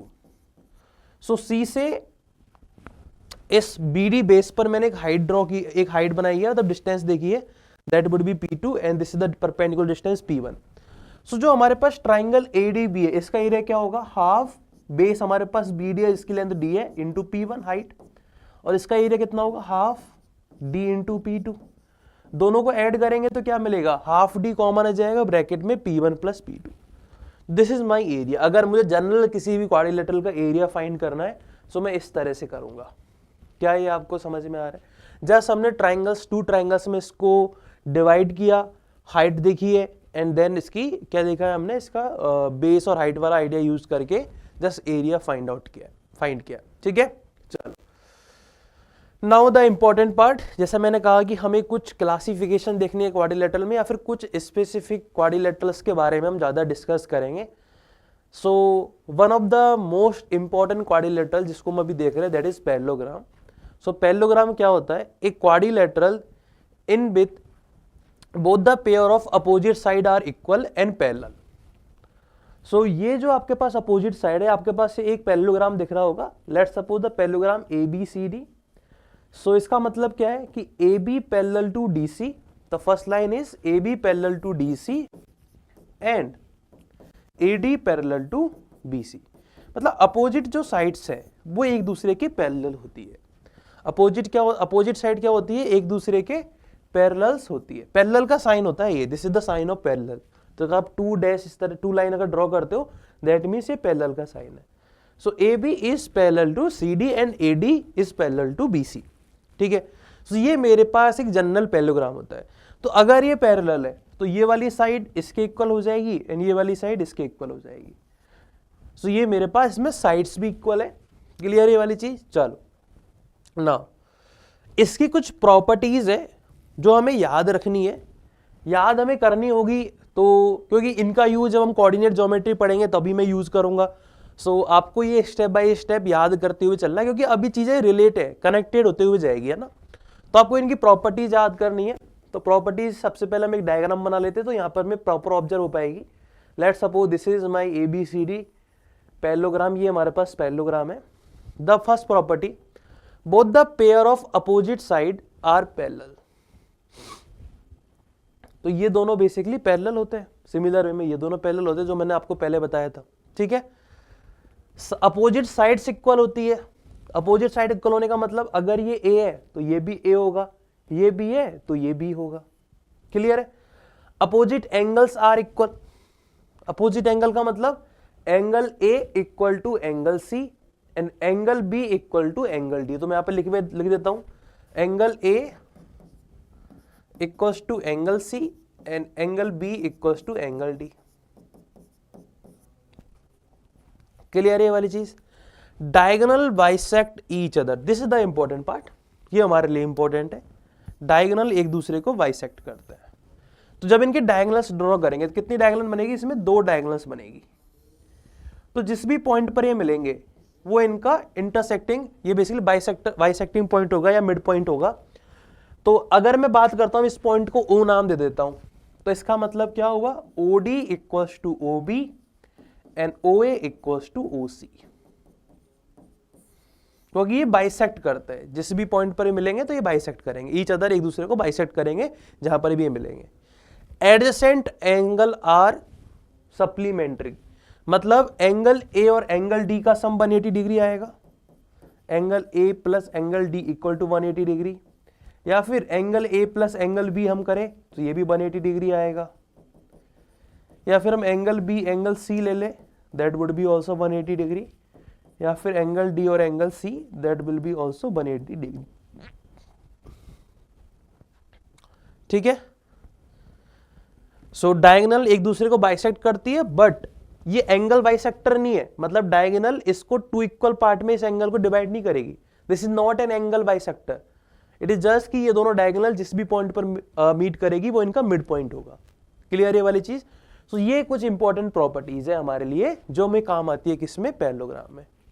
तो आपको याद करनी है कि साइड्स इक्वल होती है, अपोजिट डायगोनल एक दूसरे को बाइसेक्ट करते हैं, अपोजिट एंगल्स इक्वल होते हैं, एडजेसेंट एंगल का सम 180 डिग्री होता है। These are the 5 to 6 properties जो हमें इसमें याद रखनी है। क्लियर है ये वाली चीज। चलो नाउ द एरिया पोर्शन। तो इसमें एक रिलेशन भी होता है कि लेट सपोज अगर ये मेरे पास पैरेललोग्राम है, दिस इज माय पैरेललोग्राम, तो ये काफी इंपॉर्टेंट रिलेशन भी है। सो ABCD एक पैरेललोग्राम है and this is side A, then this is A, this is B, then this is B, and the diagonals, let's suppose D1 D2 diagonals है मेरे पास, these are the diagonals। तो एक relation satisfy होता है, the relation is D1 square plus D2 square equal to 2 times A square plus B square। ये काफी important relation है, इन पे बेस क्वेश्चन आते हैं, ठीक है। so D1 square plus D2 square, that means जो डायगोनल्स की जो लेंथ है उनका स्क्वायर करके ऐड करें, सो वो किसके इक्वल होगा, 2 into square of the side, sum of the square of the side, ठीक है ये वाली चीज। ये रिलेशन काफी इंपॉर्टेंट है। अगर हम एरिया की बात करें तो एरिया क्या आएगा, सो आप एरिया निकाल सकते हो। देखो कैसे निकालोगे, तो जैसा मैंने कहा कि हमें क्वाड्रिलेटरल का एरिया नहीं आता, तो मैं क्या करूं, मुझे नहीं आता तो बेसिकली हम क्या कर सकते हैं, सो हम बेसिकली एक सिंपल सी अप्रोच लगाएंगे। अप्रोच क्या कि लेट सपोज ये मेरे पास, इसको मैंने ट्राइंगल्स में ब्रेक कर लिया, 2 ट्राइंगल में। अगर ये लेंथ A है तो ये भी A होगी, ये दोनों लाइन पैरेलल है, तो इसका मतलब जो हाइट होगी दोनों ट्राइंगल की, ये ट्राइंगल फर्स्ट है, ये ट्राइंगल सेकंड, वो दोनों में सेम होगी।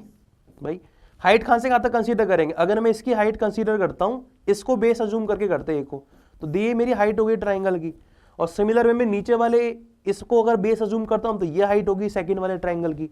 तो एरिया क्या बनेगा, half into base into height first वाले का, और सेकंड वाले का भी half into base into height, दोनों को ऐड करेंगे तो साइड इंटू या बेस इंटू हाइट। तो base into distance between the parallel line, जिसे हम एस से डिनोट कर रहे हैं, यहाँ पे डी लिखा हुआ है। तो एरिया क्या हो गया, base into distance between the parallel lines. ये मेरे पास पहला तरीका हो गया एरिया फाइंड करने का। दूसरा तरीका कैसे कर सकते हैं, तो दूसरा तरीका देखो आप हमें पता है कि अगर ये एंगल थीटा है तो ये भी थीटा होगा, और ये साइड ए है तो ये जो डिस्टेंस होगी दैट वुड बी बी। देखो हाइट जो होती ये, आप इसको हाइट मत समझ लेना कि ये हाइट है, हाइट एकदम परपेंडिकुलर होती है, ये एंगल 90 डिग्री नहीं है, तो जो हाइट होगी वो इस तरह से कुछ परपेंडिकुलर डिस्टेंस पर आएगी, है ना, ये डिस्टेंस होती है। तो अगर ये थीटा है तो ये भी थीटा है। तो मुझे बताओ इस ट्राइंगल का एरिया निकालने का एक तरीका और है क्या, कि हाफ इंटू एडजेसेंट साइड का multiplication into angle in sine, half A B sine theta. Similar way में इसका भी half A B sine theta हो जाएगा, दोनों को ऐड करेंगे तो क्या मिलेगा, ए बी साइन थीटा। तो ये वाला फॉर्मूला भी आ गया। तो ये दो तरीके से हम इस पैरेललोग्राम का एरिया फाइंड कर सकते हैं। मैंने यहाँ पर दोनों आपको बताया कि फॉर्मूले कैसे आए, प्रॉपर तरीके से हमने देखा। सो पैरेललोग्राम में क्या क्या फॉर्मूले हो गए, तो पैरेललोग्राम में सबसे पहले प्रॉपर्टीज हो गया, हम एक बार रिकॉल कर लेते हैं सारी प्रॉपर्टीज। पैरेललोग्राम क्या होता है, अपोजिट साइड पैरेलल होती है, अपोजिट साइड इक्वल होती है, अपोजिट एंगल भी इक्वल होता है, ठीक है। एडजेसेंट एंगल जो होता है वो क्या होते हैं 180 डिग्री पर, उनका सम 180 डिग्री होता है, मतलब वो दोनों सप्लीमेंट्री होता है, ठीक है। इसके बाद डायगोनल एक दूसरे को बाइसेक्ट करते हैं, मतलब डायगोनल जब बाइसेक्ट करेंगे तो बेसिकली बाइसेक्टर का काम होगा, वो मिड पॉइंट पे जो उनका इंटरसेक्टिंग पॉइंट आएगा that would be the mid point of the diagonal, ठीक है। इसके अलावा हमारे पास एक रिलेशन होता है d1 square plus d2 square equal to twice of a square plus b square, and the next one the area of the parallelogram, base into distance between the parallel lines, और हम कह सकते हैं base into height, and the next part is A B sine theta. Theta क्या होगा, दोनों की दोनों साइड के बीच का एंगल। तो ये मेरे पास कुछ आइडिया है जो किस में काम आते हैं, पैरेललोग्राम में काम आते हैं। क्लियर ये वाली चीज। सो हमारा पैरेललोग्राम का आइडिया हमें समझ में आ गया। Now the next is rectangle. So अगर आपको पैरेललोग्राम पता लग गया तो अब आगे के जितने भी है वो सब पैरेललोग्राम से कनेक्ट होते हैं। जैसे रेक्टेंगल क्या होता है, rectangle is also a parallelogram जिसमें each angles equal to 90 degree. बस सारे के सारे जो एंगल पैरेललोग्राम में, जो एक जनरल पैरेललोग्राम में इक्वल नहीं होते 90 डिग्री के, यहां पर वो सारे के सारे 90 डिग्री पर बनेंगे। तो बेसिकली स्ट्रक्चर किस तरह की बनेगी, इस तरह की बन जाएगी स्ट्रक्चर। सो ये साइड ए है तो ये ए, ये बी है तो ये बी। तो जो सारी प्रॉपर्टीज एक पैरेललोग्राम सेटिस्फाई करता है वो रेक्टेंगल तो करेगा ही करेगा, ठीक है। उसके अलावा कुछ एक्स्ट्रा मिलेगा, जैसे अब मैं इसमें डायगोनल्स देखूं तो डायगोनल्स क्या आएगी, तो डायगोनल्स देखो यूजिंग पाइथागोरस निकालेंगे तो ए स्क्वायर प्लस बी स्क्वायर, इसे निकालेंगे तो भी ए स्क्वायर प्लस बी स्क्वायर। सो डायगोनल क्या हो गई, डायगोनल इक्वल्स आ गई। यहाँ पर अभी तक डायगोनल इक्वल नहीं थी, पर यहाँ पर क्या आ गई, डायगोनल इक्वल आ गई, ठीक है। डायगोनल बाइसेक्ट करेगी क्योंकि ये पैरेललोग्राम है, इसमें कोई दिक्कत नहीं है। सारा का सारा एंगल को ईच एंगल क्या है, राइट एंगल है, 90 डिग्री है तो ये राइट एंगल आ गया, ठीक है। साइड से एक दूसरे के पैरेलल होगी, मतलब जो सारी प्रॉपर्टीज एक पैरेललोग्राम सेटिस्फाई करता है वो तो करेगा ही करेगा, बट हाँ एक दो एक्स्ट्रा चीजें भी मिल गई कि भाई डायगोनल इक्वल होती है, सारे के सारे एंगल 90 डिग्री के होते हैं, दीज आर द थिंग, बस ये मुझे एक्स्ट्रा मिल गई। बाकी सारी चीजें जो एक पैरेललोग्राम सेटिस्फाई करता है ये भी करेगा। क्लियर ये वाली चीज। चलो ना द नेक्स्ट इज स्क्वायर। तो स्क्वायर बेसिकली एक रेक्टेंगल ही होता है जिसकी सारी की सारी लेंथ सेम है, साइड सेम है। तो मतलब स्क्वायर एक पैरेललोग्राम भी हो गया, स्क्वायर एक रेक्टेंगल भी हो गया। बस इसमें डिफरेंस क्या है, अगर मैं पैरेललोग्राम के रेस्पेक्ट में बात करूंगा सो इसके सारे के सारे एंगल एंड सारे की सारी साइड इक्वल है। तो इसका मतलब क्या हुआ, तो यहाँ पर एक इंपॉर्टेंट प्रॉपर्टी एक्स्ट्रा आती है, वो हम बताएंगे। देखो सारी की सारी साइड इक्वल है, अपोजिट, तो इसका डायग्राम कैसा बनेगा, इस तरह से सारे की सारी साइड ये ए है, ये ए है, ये ए है, ये ए है।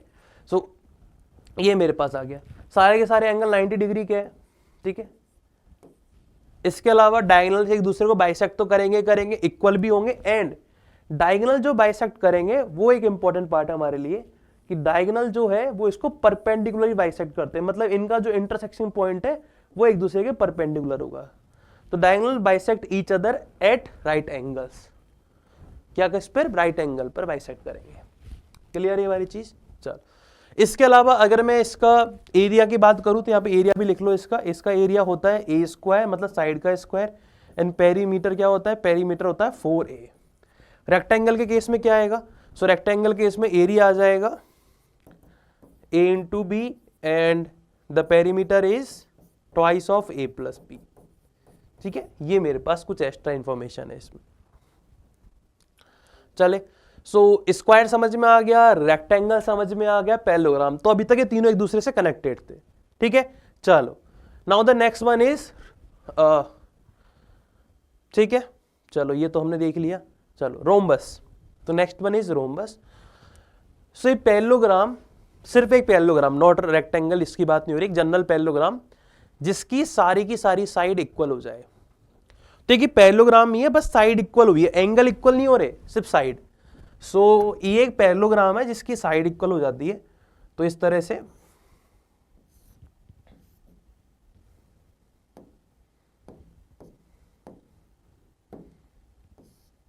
इस तरह की कोई स्ट्रक्चर होती है, दिस इज माय रोम्बस।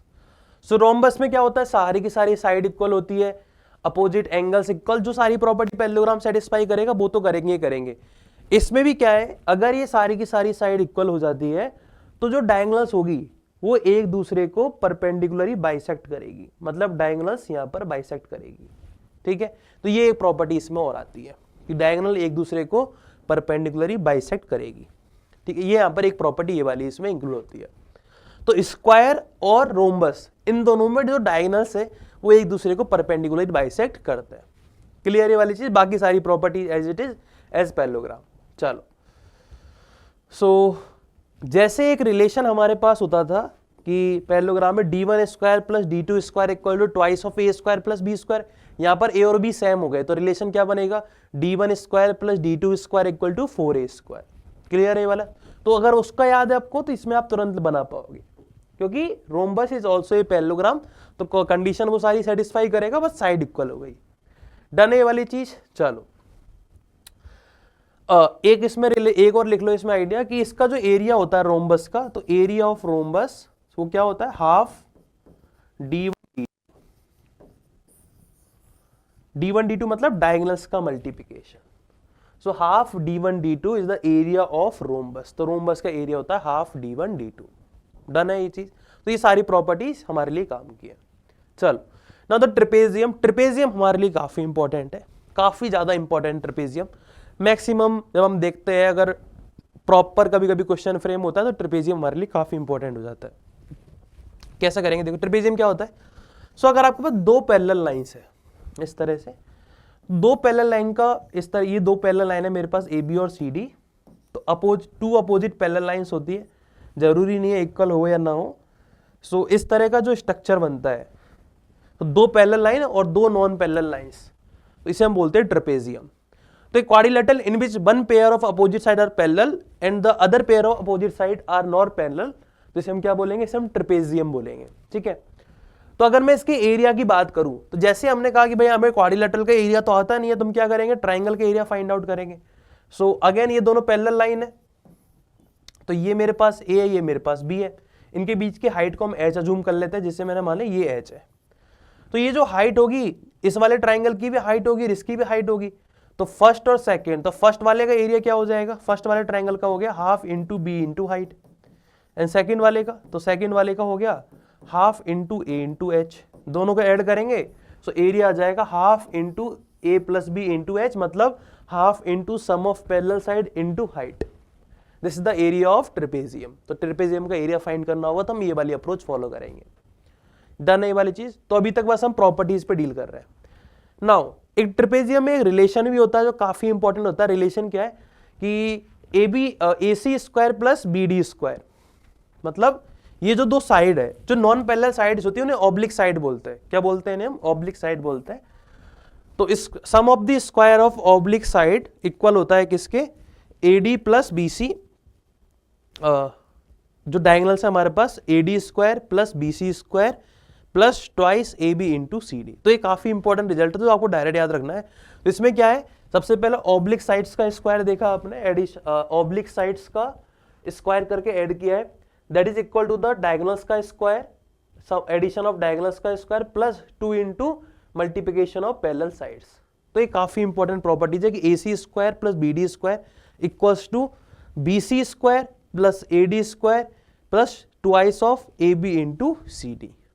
तो यहां पर आपको ये थोड़ा सा अजीब है इसको याद करना, बट ये हमारे लिए की प्रॉपर्टी है इसमें जो यहां पर याद करनी है आपको ट्रेपेजियम के लिए। जब भी आप डायगोनल से रिलेटेड आइडिया बोलोगे तो आपको ये प्रॉपर्टी इसमें रिक्वायर्ड होगी।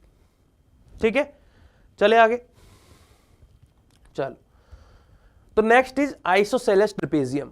तो आइसोसेलेस ट्रेपेजियम क्या होता है, अगर नॉन पैरेलल साइड्स इक्वल हो जाए, हर ट्रेपेजियम होना जरूरी नहीं है, बट अगर non parallel sides of an trapezium are equal, that means जो ट्रेपेजियम है दैट इज आइसोसेलेस ट्रेपेजियम। तो कौन सा ट्रेपेजियम हो जाएगा?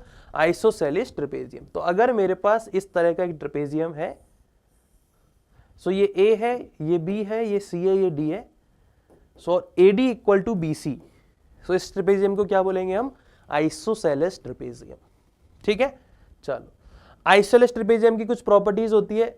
Angle on the same base are equal, diagonal of isosceles trapezium are equal. तो अगर मैं आइसोसेलेस ट्रेपेजियम की बात करूंगा, सो आइसोसेलेस ट्रेपेजियम में ये इक्वल होता है। So AD equal to BC हमारे पास गिवन है, and AB parallel to CD given है। So angle A and angle B equal हो जाएगा, angle C and angle D भी इक्वल हो जाएगा, एंड ये जो डायगोनल्स बनेंगे AD एंड BC ये भी क्या हो जाएंगे? AC एंड BD ये भी क्या हो जाएंगे? इक्वल हो जाएंगे। तो ये सारी प्रॉपर्टी किसमें सेटिस्फाई होती है? ये होती है आइसोसेलेस ट्रेपेजियम में। ठीक है, चलो एक cyclic trapezium always is a isosceles. तो इसका मतलब क्या है कि अगर किसी सर्कल के अंदर क्वाड्रिलेटरल बना हुआ है जो ट्रेपेजियम है इस तरह का, ठीक है, सो ये क्या होगा? ये हमेशा आइसोसेलेस ट्रेपेजियम ही होगा। ये ऑलवेज क्या होगा? Isosceles trapezium. क्लियर ये वाली चीज? अगर आप आइसोसेलेस ट्रेपेजियम के मिड पॉइंट्स को मिलाते हैं, किसको मिलाते हैं? आइसोसेलेस ट्रेपेजियम के मिड पॉइंट्स को, तो आपको क्या मिलेगा? सो बी गेट ए रोम्बस, तो आपको एक रोम्बस मिलेगा। मतलब अगर मान लो ये आपके पास आइसोसेलेस ट्रेपेजियम है, ठीक है, और आपने इसे इनके मिड पॉइंट्स को मिला दिया, तो आपको जो ये स्ट्रक्चर दिख रही है दैट वुड बी रोम्बस। ये क्या होगी? रोम्बस होगी।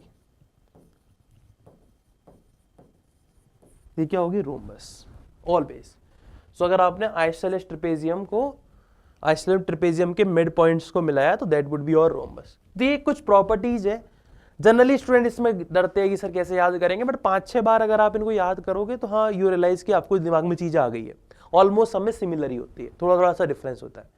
ठीक है, इसके अलावा अगर कोई भी ट्रेपेजियम है, लेट्स सपोज ये लेंथ A है, ये लेंथ B है, और एक लाइन इस तरह से ये AB है, ये CD है, तो हमने PQ ड्रॉ की सच दैट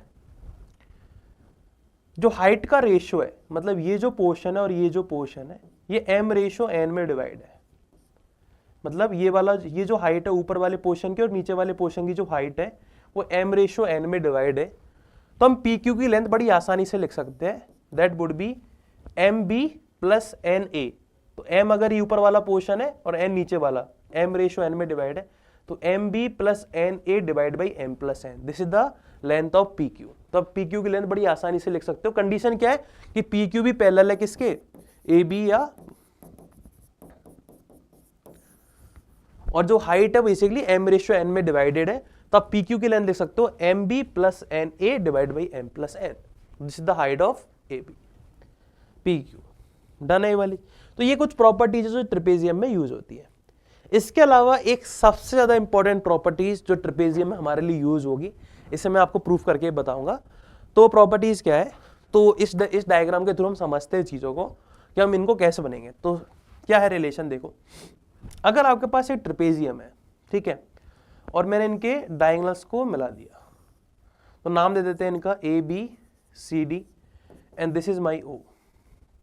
तो अगर मैं थोड़ा ध्यान से देखूं, तो अगर AB पैरेलल है CD के, तो ये जो एंगल है ये अल्टरनेट एंगल हो गए, तो ये वाला एंगल भी अल्टरनेट हो गया। मतलब triangle COD is parallel similar to triangle AOB। Similarity का रूल लगाया सबसे पहले, दो एंगल सेम बन गए तो सिमिलरिटी। इसका मतलब OA ratio OC equals to OB ratio OD and this is equal to AB ratio CD। पहली चीज, मतलब ये दोनों ट्राइंगल क्या हो गए? सिमिलर ट्राइंगल हो गए। सबसे पहली चीज तो मुझे ये समझ में आ गई। तो ये तो बड़ी आसानी से हमने देख लिया सिमिलर ट्राइंगल, इसमें तो आपको भी कोई दिक्कत नहीं होगी ये सिमिलर ट्राइंगल कैसे है।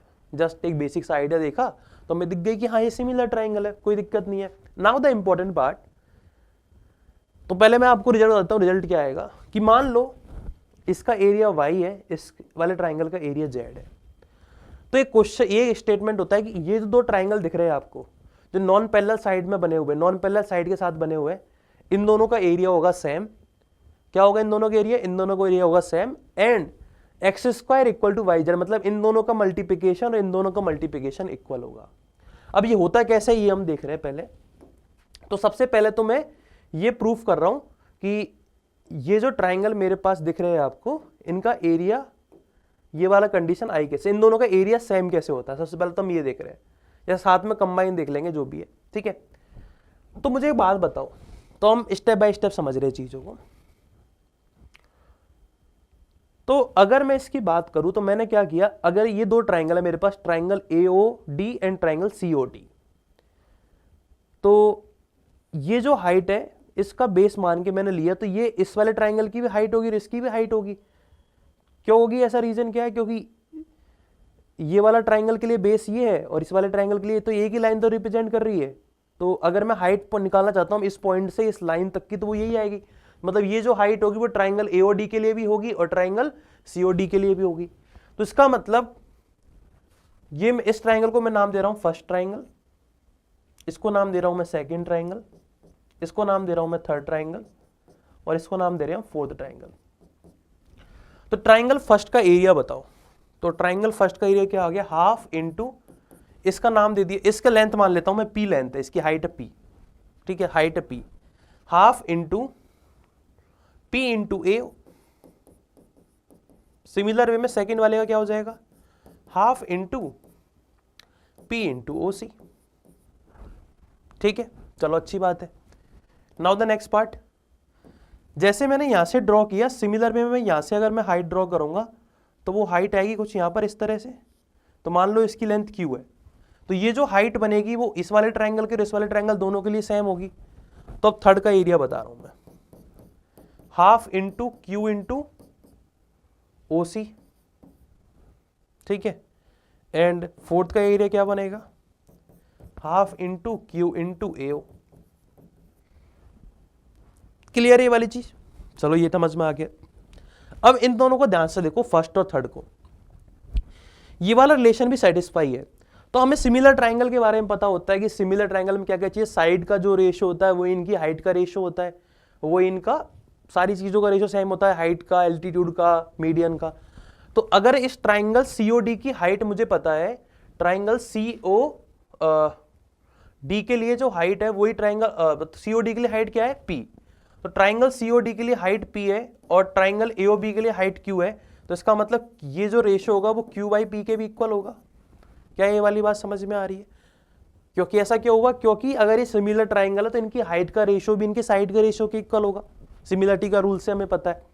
तो इसका मतलब क्या हुआ, अगर मैं इन दोनों को थोड़ा ध्यान से देखूं, इन दोनों को सिंप्लीफाई करें तो Q into OC equal to P into OA। इसका मतलब अगर P इंटू AO किसके इक्वल है? Q इंटू OC के। इसका मतलब फर्स्ट और थर्ड का एरिया तो सेम ही आ गया, क्योंकि तो वैल्यू सेम हो गई। तो हमारे पास एक रिलेशन तो आ गया कि इस ट्राइंगल, सेकंड ट्राइंगल और थर्ड ट्राइंगल का एरिया सेम है। पहला रिलेशन क्या आया? फर्स्ट ट्राइंगल और थर्ड ट्राइंगल का एरिया सेम है। नाउ अगर मैं इन दोनों को मल्टीप्लाई करूं और इन दोनों को मल्टीप्लाई करूं तो क्या दिखेगा मुझे? तो फर्स्ट इंटू थर्ड कितना आ रहा है? हाफ, तो 1/4 into PQ into AO into OC। और जैसे ही मैं इन दोनों को मल्टीप्लाई करूंगा सेकंड एंड 4 को, देन अगेन मुझे सेम रिजल्ट दिखेगा, 1/4 into P into Q into AO into AC। मतलब फर्स्ट एंड थर्ड ट्राइंगल का जो एरिया का मल्टीप्लिकेशन है that would be equal to the second and fourth. और वही तो मैंने लिखा हुआ है कि x इंटू एक्स मतलब second and first and third का एरिया का multiplication, and this would be first and second and fourth का मल्टीप्लिकेशन। तो ये रिलेशन हमारे पास सेटिस्फाई हो गया कि इन दोनों ट्राइंगल का एरिया होता है XX, और इसका एरिया अगर y है, इसका एरिया अगर z है, तो यहां से मेरे पास आ गया x square equal to YZ। तो ये मैंने प्रूफ कर दिया। तो किसी भी जनरल ट्रेपेजियम में ये रिलेशन ट्रू है। तो ये काफी अच्छा और काफी इंपॉर्टेंट रिलेशन है, ये आपको डायरेक्ट याद रखना है। ये काफी इंटरेस्टिंग रिलेशन है, ये आपको याद रखना है। क्लियर है? सो अगर आपके पास एक ट्रिपेजियम है, सो जो पैरेलल साइड्स में के बीच में जो ट्राइंगल बनेंगे, दो ट्राइंगल, वो एक दूसरे के सिमिलर ट्राइंगल होंगे, एंड जो नॉन पैरेलल साइड्स के जो ट्राइंगल बनेंगे नॉन पैरेलल साइड के बीच में, तो वो दोनों का एरिया होगा सेम, एंड इन दोनों ट्राइंगल का जो मल्टीप्लिकेशन का एरिया है that would be equal to the same triangle के मल्टीप्लिकेशन के एरिया के मल्टीप्लिकेशन के। तो काफी इंपॉर्टेंट रिजल्ट हमारे पास ट्रिपेजियम में आता है। तो बस आपको रिजल्ट याद करना है, प्रूफ मैंने जस्ट इंफॉर्मेशन के लिए दे दिया आया कैसे, कंफ्यूजन ना हो, बाकी आप प्रूफ को इग्नोर कर सकते हो, बस आपको रिजल्ट याद होना चाहिए। क्लियर है? चलो, सो एक और आइडिया हम इसमें देख लेते हैं कि अगर मैं स्क्वायर के सारे मिड पॉइंट्स को मिलाता हूं, कभी कभी आपको ऐसी क्वेश्चंस में बता देता है, तो सारे के सारे मिड पॉइंट्स को मिलाया तो मुझे क्या मिलेगा, अगेन एक स्क्वायर मिलेगा। तो ये जो होगा ये भी एक स्क्वायर ही होगा, ये आपको याद रखना है। रेक्टेंगल के अगर मैंने मिड पॉइंट्स को मिलाया, रेक्टेंगल के मिड पॉइंट्स को मिलाया, सो ये क्या बनेगा, ये आपके पास एक रोम्बस बनेगा। ये क्या बनेगा, रोम्बस। तो रेक्टेंगल के मिड पॉइंट्स को मिलाने पर रोम्बस बनता है। तो इसका मतलब रोम्बस को ये मिड पॉइंट्स को मिलाएंगे तो क्या बनेगा, रेक्टेंगल बनेगा। पैरेललोग्राम के मिड पॉइंट्स को मिलाओगे तो पैरेललोग्राम ही बनेगा। ठीक है, ट्रिपेजियम आइसोसेलेस ट्रिपेजियम से बनेगा पैरेललोग्राम, एंड आइसोसेलेस ट्रिपेजियम से क्या बनता है, आइसोसेलेस ट्रिपेजियम से बनता है रोम्बस। अभी थोड़ी देर पहले देखा था, आइसोसेलेस ट्रिपेजियम के मिड पॉइंट से क्या बनेगा, रोम्बस बनता है। तो ये आपको याद रखना है। कभी कभी क्वेश्चन इस तरह से आ जाता है कि एक रेक्टेंगल है, उसके मिड पॉइंट्स को बनाया तो उसका एरिया क्या होगा, तो आपको समझ में ये तो पता होगा कि वो है तो क्या है।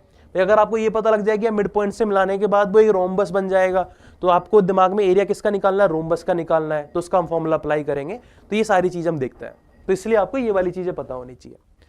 तो हमने क्या क्या देखा, वो जितनी भी प्रॉपर्टी है मैंने एंगल वाइज यहाँ पे लिखी है, एक प्रॉपर टेबल बनी हुई है, इसके थ्रू आप डील कर सकते हो सारी चीजें, लेंथ, एरिया, बाइसेक्ट करती है नहीं करती, पैरेललोग्राम में, रेक्टेंगल में, ये सबका आइडिया हमने लिखा हुआ है। ठीक है, चल, तो ये आपको एक बार लर्न करना है प्रॉपर। अब हम क्वेश्चन स्टार्ट करते हैं, किसके इनसे रिलेटेड क्वेश्चन स्टार्ट करते हैं, जो भी हमने पढ़ा है इन सबसे रिलेटेड हम क्वेश्चन अब देख लेते हैं।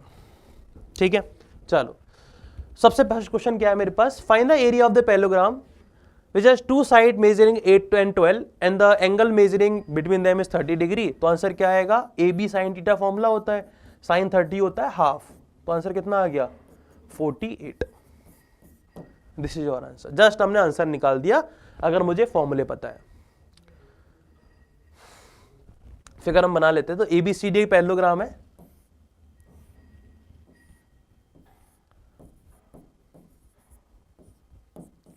and the length of AC and BD are 10 and 12। तो इसकी 10 और इसकी 12 लेंथ है। Sum of the square of AB and BC। ठीक है, हमें पता है कि ये लेंथ अगर A है, ये लेंथ अगर ये B है, तो हमने थोड़ी देर पहले रिलेशन देखा था, D1 square plus D2 square equal to twice of A square plus B square. Parallelogram में होता है D1 D2 गिवन है, 10 स्क्वायर प्लस 12 का square equals to twice of A square plus B square, और आपसे ये पूछा गया है।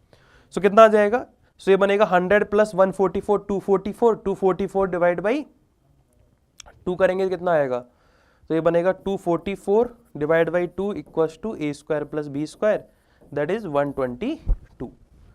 सो 244 डिवाइड बाई 2 करेंगे तो 122 आंसर आ जाएगा। क्लियर है वाला क्वेश्चन। नेक्स्ट क्वेश्चन की तरफ चलते हैं। In a parallelogram ABCD, DP and CP are the angle bisector of, so in a parallelogram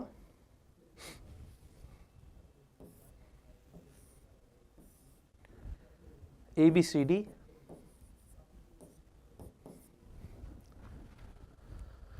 DP and CP are the angle bisector of angle CDA। ठीक है, find the angle CPD।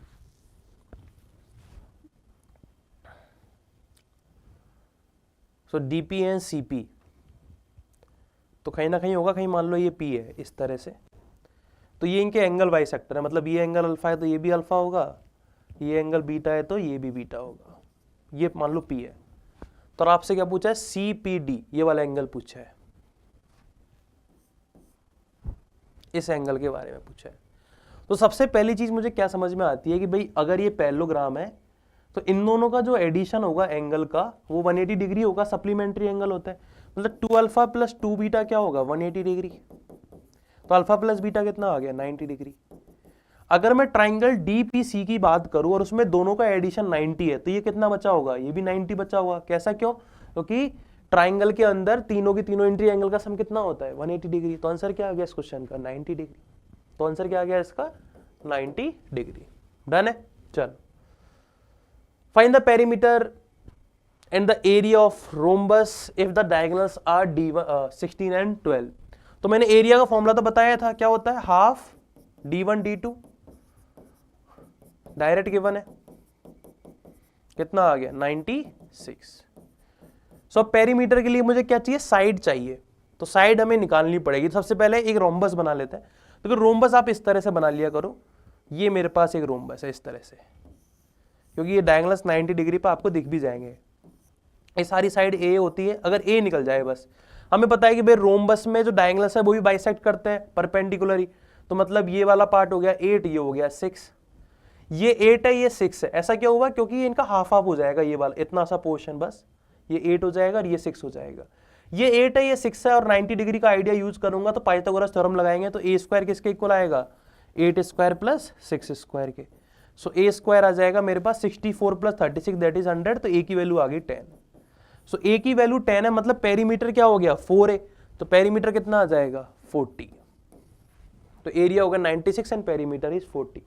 तो अगर आपने ये सारी अप्रोच सीख ली तो आपके लिए आसान है चीजें, कि भाई रोम्बस में इस तरह से डायग्राम बनाते हैं, डायगोनल इस तरह से बाइसेक्ट हो जाते हैं, तो पाइथागोरस लग जाती है। तो यही तो अप्रोच है, यही तो हमें सीखना है, इसके अलावा तो और कुछ है नहीं हमारे पास। चलो,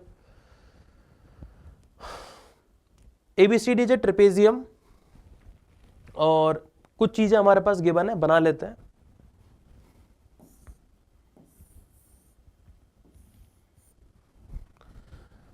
सो ABCD यहाँ पे AB एंड CD पैरेलल है और AB हमें 10 गिवन है और CD 35, तो छोटी वाली हमारे पास 10 हो जाएगी and CD is 35, AD is 15 and BC is 20। और हमें एरिया फाइंड करना है। क्या होता है formula, half into sum of parallel side into height. Parallel side पता है बट हाइट नहीं पता, सो मेरा अल्टीमेट टास्क क्या, हाइट फाइंड करना। अब ये एक काफी अच्छी वेराइटी है, आप कैसे करोगे फाइंड आउट, इसके हम अप्रोच देख लेते हैं, कैसे हम एरिया फाइंड कर सकते हैं, क्या क्या अप्रोच इसमें होगी। तो देखो, तो हाइट निकालना है हमें, तो हाइट बेसिकली ये मेरी हाइट होगी,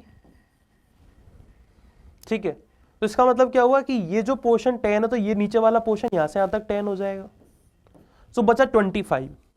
तो अगर ये वाला पोर्शन x बचा, कौन सा, इसको नाम देता हूं मैं E और इसको नाम देता हूं मैं F, तो D वाला x है तो FC कितना होगा 25 माइनस x, तभी तो टोटल 35 बनेगा। क्लियर है। नाउ अब हम क्या कर सकते हैं, ट्राइंगल ADE, अब मुझे अल्टीमेट x की वैल्यू फाइंड आउट करनी, दिस इज माय टास्क। और मुझे ऐसे राइट एंगल ट्राइंगल दिख रहे हैं जहां से मैं ऐसा निकाल सकता हूं। कैसा निकाल सकता है, तो अगर मैं ट्राइंगल ADE को देखूं तो यहां पर ये 90 डिग्री बन रहा है, तो पाइथागोरस यूज करेंगे। So 15 square equal to h square plus x square दिखेगी पाइथागोरस थ्योरम का यूज करके। सिमिलर वे में अगर मैं उस साइड ये वाली थ्योरम यूज करता हूं तो 20 स्क्वायर इक्वल टू क्या मिलेगा, h square plus 25 minus x का whole square. Now the ultimate task is to find the value of h, या फिर इन दोनों को सिंप्लीफाई करके x की निकाल लूं फिर h निकाल लूं। तो दोनों को डायरेक्ट माइनस कर देते हैं, ये बनेगा 225 और ये बनेगा मेरे पास 400। माइनस करो, तो दोनों को माइनस करेंगे तो 400 में से इसको माइनस करेंगे तो that will be 175। h square से h स्क्वायर कट गया, इसका स्क्वायर कितना बनेगा 625 minus 50x plus x square minus x square.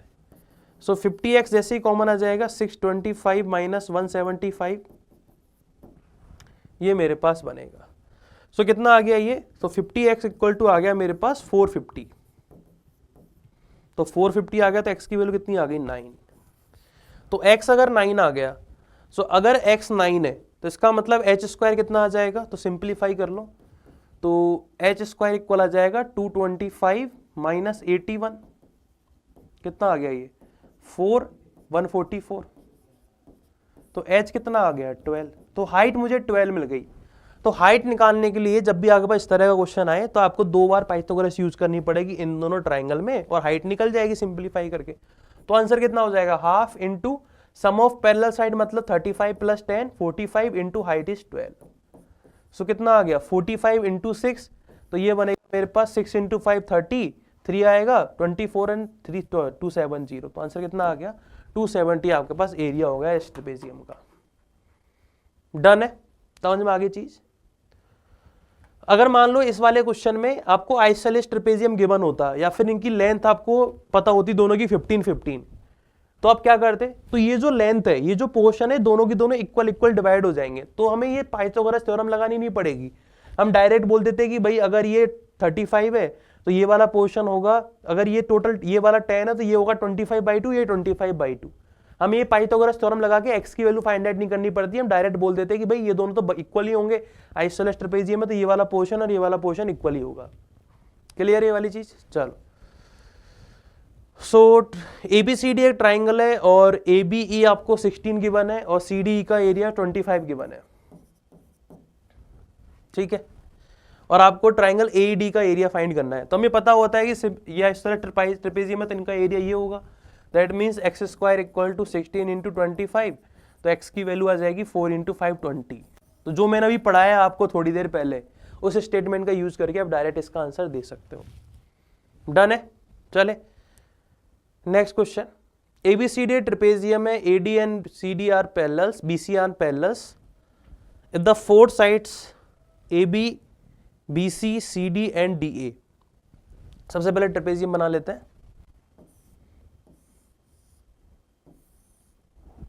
ठीक है।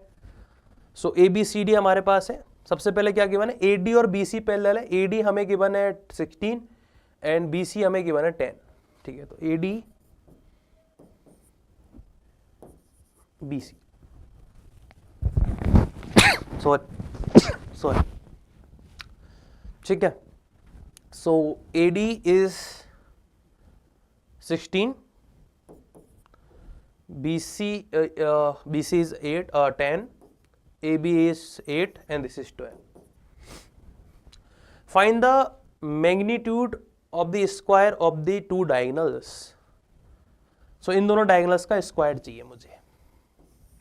अब डायगोनल्स के स्क्वायर से रिलेटेड थोड़ी देर पहले प्रॉपर्टी देखी थी, वो क्या थी कि ऑब्लिक साइड का square that is AB square plus CD square किसके इक्वल होता है, डायगोनल्स के स्क्वायर के, मतलब AD AC square plus BD square into 2 times product of parallel side, तो BC इंटू AD। तो सारी वैल्यूज मुझे पता है, AB और CD पता है, तो AB है 8 का स्क्वायर, CD है 12 का square, AC square plus BD square हमें फाइंड करना है, और ये बनेगा 2 इंटू 10 इंटू 16, ठीक है। 2 इंटू 10 इंटू 16 दैट इज 320,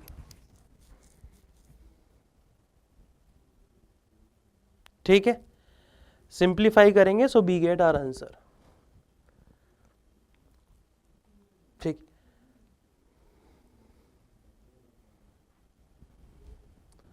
ठीक, सो कितना आ जाएगा ये मेरे पास,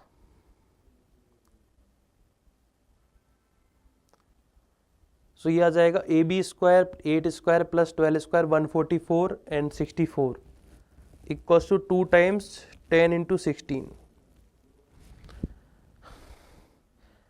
आई थिंक इसमें डेटा में कुछ एरर है क्योंकि आंसर नेगेटिव आ रहा है, तो डेटा में कुछ एरर है इसमें।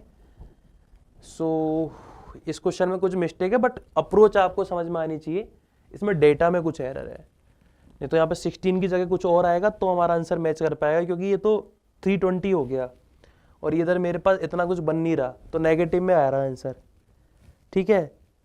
सो इसका जो आंसर आएगा बेसिकली कुछ डेटा में एरर है, बट अप्रोच आपको समझ में आनी चाहिए। अप्रोच क्या है, फॉर्मूला बेस्ड क्वेश्चन था, ठीक है। सो इसमें डेटा एरर, ठीक है। चलो, if the length of side of rhombus is 36, okay, so A equal to 36 and area is 396, मतलब half D1 D2 is 396, then the absolute difference between the length of diagonals, so basically d1 minus d2 पूछा है आपसे। कैसे निकाल सकते हैं? सो अगर आप एक रोम्बस देखो तो रोम्बस होता क्या है, तो हमने थोड़ी देर पहले डायग्राम बनाया था, इस तरह का एक डायग्राम बनता है। सो टोटल लेंथ d1 है, d1 तो ये ऊपर वाला हो गया d1/2, तो एक रिलेशन और होता है मेरे पास d1 square plus d2 square equal to 4a square, एक रिलेशन ये भी होता है हमारे पास। अब आपको d1 माइनस d2 निकालना है, तो मैं क्या करूं, मैं d1 माइनस d2 का स्क्वायर निकालूंगा। ऐसा क्यों कर रहा हूं मैं, क्योंकि d1 square plus d2 square minus 2d1 d2 होता है ये। मेरे को d1 square plus d2 square पता है क्योंकि a पता है, और d1 d2 यहां से हम निकल ही जाएगा, तो मुझे आसानी से d1 माइनस d2 निकल जाएगा। तो ये कितना आएगा बताओ? सो d1 स्क्वायर तो 4 इंटू 36 का स्क्वायर, ठीक है, माइनस 2 इंटू, अब d1 d2 की वैल्यू आएगी 2 इंटू 396, ठीक है। तो ये मेरे पास अल्टीमेट बन रहा है, और d1 माइनस d2 निकालना है तो स्क्वायर रूट लेना है मुझे इस सब का, और मॉड लगाना है तो प्लस माइनस हट जाएंगे। देखो सबसे पहले तो 4 बाहर ले लो, तो 4 रूट में से बाहर आएगा तो आएगा 2 के जैसे। अब 36 का स्क्वायर बचा हुआ है और ये बचा हुआ है मेरे पास 396, तो 36 का स्क्वायर कर लो तो कितना आएगा? सो ये होगा 9, 36 एंड 36, तो ये बनेगा 6, 9, 12, तो 1296 होता है। सो 1296 माइनस 396, तो ये बनेगा 900, तो 900 से 30 बाहर आएगा, कितना आ गया? 60, तो आंसर क्या हो गया इसका? 60। तो जस्ट फॉर्मूला बेस्ड क्वेश्चंस, तो आपको a पता था, d1 d2 पता था, ये रिलेशन पता है, और आपको निकालना ही ये, तो मैंने स्क्वायर निकाल लिया। स्क्वायर क्यों? क्योंकि मुझे इन दोनों की वैल्यू पता है, तो मैं सिंप्लीफाई करके डायरेक्ट निकाल सकता हूं। थोड़ा सा लॉजिकल भी आपको सोचना पड़ेगा। क्लियर ये वाली चीज? चलो next, ABCDF is a regular hexagon and P and Q are the mid points of AB। चलो एक बार पहले रेगुलर हेक्सागोन बनाते हैं, फिर आगे सोचेंगे।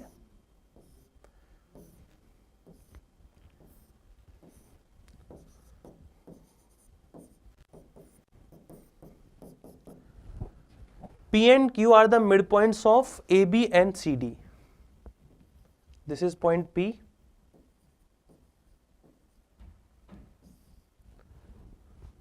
तो find the area of PBCQ। तो ये ट्रेपेजियम है, ट्रेपेजियम है मतलब ये दोनों साइड पैरेलल होगी BC और PQ, ठीक है। एंड हेक्सागोन, तो हेक्सागोन का एरिया तो हमें पता है √3/4 a square, 6 into √3/4 a square, this is the area of hexagon, ठीक है। अगर ये साइड A है तो ये वाली साइड हो गई a/2, ये वाली भी हो गई a/2, मतलब ये आइसोसेलेस ट्रेपेजियम है, ठीक है। सो ये आइसोसेलेस ट्रेपेजियम है, ये समझ में आ गया। और क्या समझ में आ रहा है? अगर मुझे इसका एरिया फाइंड करना है तो मुझे क्या चाहिए? Half into sum of parallel side into height, तो मुझे हाइट भी चाहिए और सम ऑफ पैरेलल साइड, तो मुझे ये वाली साइड भी चाहिए, ठीक है। कौन सी? PQ के बारे में मुझे कुछ नहीं पता। तो देखो अब मैं इसको देख रहा हूं, ये मुझे 90 डिग्री दिख रहा है, ठीक है, ये मुझे 90 डिग्री दिख रहा है, यहां तक क्लियर है? यहां तक, और ये वाला पार्ट A है, इतना सा यहां से यहां तक, और ये अगर x है तो ये भी एक x होगा, ये भी हमें समझ में आ रहा है, यहां तक क्लियर है? टोटल जो एंगल होता है वो होता है 120 डिग्री, तो ये 90 है तो ये वाला होगा 30, तो ये वाला भी 30 होगा नीचे वाला। अब देखो अगर मैं sin 30 यूज करता हूं, तो sin 30 अगर मैं यूज करूंगा, थोड़ा टेक्नोमेट्री का आइडिया है इसमें, सो वो क्या होता है? परपेंडिकुलर डिवाइड बाई हाइपोटेनियस, तो x/a/2, तो x की वैल्यू कितनी आ रही है? a/4 sin 30 का यूज करके। और अगर मैं cos 30 यूज करता हूं तो मुझे दिख रहा है, इसका नाम दे दिया मैंने, अगर k नाम दे दिया तो bk डिवाइड बाई a/2, तो bk कितना आ रहा है? दैट इज cos 30 होता है √3/2, तो √3a/4, तो bk मतलब हाइट, ये इस ट्रेपेजियम की हाइट है, और x की वैल्यू पता लग गई, तो ये वाली डिस्टेंस भी a/4 है, ये वाली भी a/4 है, टोटल लेंथ कितनी हो गई? ये a plus a/2 that is 3a/2, तो ये वाली जो पैरेलल साइड है इसकी लेंथ हो गई 3a/2 और इसकी हो गई a, तो टोटल लेंथ कितनी हो गई? 3a/2 plus a that is 5a/2, ठीक है। और हाइट मेरे पास है इतनी, तो इस ट्रेपेजियम का एरिया कितना आ गया? तो ट्रेपेजियम का एरिया हो जाएगा half into sum of parallel side that is 5a/2 into √3/4a, ठीक है, सिंप्लीफाई करेंगे तो बनेगा 5a² या फिर 5√3a² √3 5a² डिवाइड बाई 16। तो ये ट्रेपेजियम का एरिया है, ये मेरे पास एरिया है किसका, हेक्सागोन का। इन दोनों को डिवाइड करके रेशियो फाइंड करना है। तो √3a² divide by 16 and 6 into √3/4a²। इससे कटेगा 4 टाइम्स √3 से √3, तो 5:24। तो ऑप्शन नंबर ए। तो इस तरह से आपके पास एक क्वेश्चन आया ट्रेपेजियम का यूज करके। तो इसमें ट्रेपेजियम भी यूज हुआ, ट्रिग्नोमेट्री भी यूज हुई और रेगुलर हेक्सागन ज्योमेट्री भी यूज हुई। तो तीनों का मर्ज करके एक क्वेश्चन आया। तो ये तीन डिफरेंट कंसेप्ट यूज हो रहे, तो ये अच्छा क्वेश्चन हो गया। क्लियर ये वाला क्वेश्चन। सो हमने ज्योमेट्री के जितने भी कंसेप्ट्स हैं वो हमने सारे कवर कर लिए। जो भी हमारा सिलेबस में आता है या जो जो टॉपिक हमारे क्वेश्चन एग्जाम में पूछे जाते हैं जहाँ से, वो ऑलमोस्ट हमने सारा कवर कर लिया है। तो अगर आपने ये सारी थ्योरी प्रॉपर रिवाइज कर ली और उसके अलावा कुछ क्वेश्चन प्रैक्टिस कर लिए तो आपका काम हो गया ज्योमेट्री में। इसके अलावा ज्योमेट्री में कुछ और पढ़ने की रिक्वायरमेंट ज़्यादा नहीं है। इसके अलावा क्वेश्चन प्रैक्टिस जितनी करोगे उतना ज़्यादा आपका कॉन्फिडेंस इंक्रीज होगा, वो एक अलग टास्क है। बट थ्योरी वाइज अगर हम बात करें सो इट इज़ इनफ, ये काफ़ी इनफ है, आपको कुछ भी एक्स्ट्रा करने की ज़रूरत नहीं है। सो हमें क्या करना है, जैसा मैंने हमेशा बताता हूँ आपको, ज्योमेट्री अब आपको समझ में आ गया होगा, काफ़ी लंबा टॉपिक है, टाइम टेकिंग भी है, तो आपको स्टेप बाय स्टेप इसमें थोड़े से चीज़ें देखनी होगी। ठीक है, तो ज्योमेट्री हमारा फिनिश है, आपको बस रिवाइज करना है, नोट्स बनाने प्रॉपर। अब हम मेंसुरेशन करेंगे। सो मेंसुरेशन जैसे मैंने आपको बताया 2D मेंसुरेशन करेंगे। तो हम जो क्वेश्चंस आपने, जो भी थ्योरी आप यहाँ पढ़ चुके हो, चाहे क्वाड्रिलेटरल से रिलेटेड हुई है, सर्कल से हुई है, ट्राइंगल से रिलेटेड, वो हम सब यूज करेंगे। तो मैं ऐसा अजम्पशन लेके चलूंगा कि आप ये पढ़ के आ चुके हो तभी उसका फायदा मिलेगा आपको। ठीक है, तो एक बार इन पूरे के पूरे 5 लेक्चर्स को, या सॉरी 6 लेक्चर्स हमने देख ली, 6 लेक्चर्स को आप कंप्लीट देख लो। देन उसके बाद आप मेंसुरेशन पे जाओगे तो आपको समझ में आएगा कि हाँ, हम अच्छे अच्छे क्वेश्चंस करेंगे, PYQ क्वेश्चंस करेंगे अगर उस टॉपिक से रिलेटेड क्वेश्चन मिले हमें, और नहीं तो हम काफ़ी अच्छे अच्छे क्वेश्चन करने वाले हैं मेंसुरेशन से रिलेटेड, जिसमें आपको मजा आएगा और समझ में आएगा कैसे मेंसुरेशन डील किया जाता है। ठीक है, सो मिलते हैं नेक्स्ट पार्ट में, मेंसुरेशन हम स्टार्ट करेंगे। तब तक के लिए एक बार इनको रिवाइज करो। Thank you.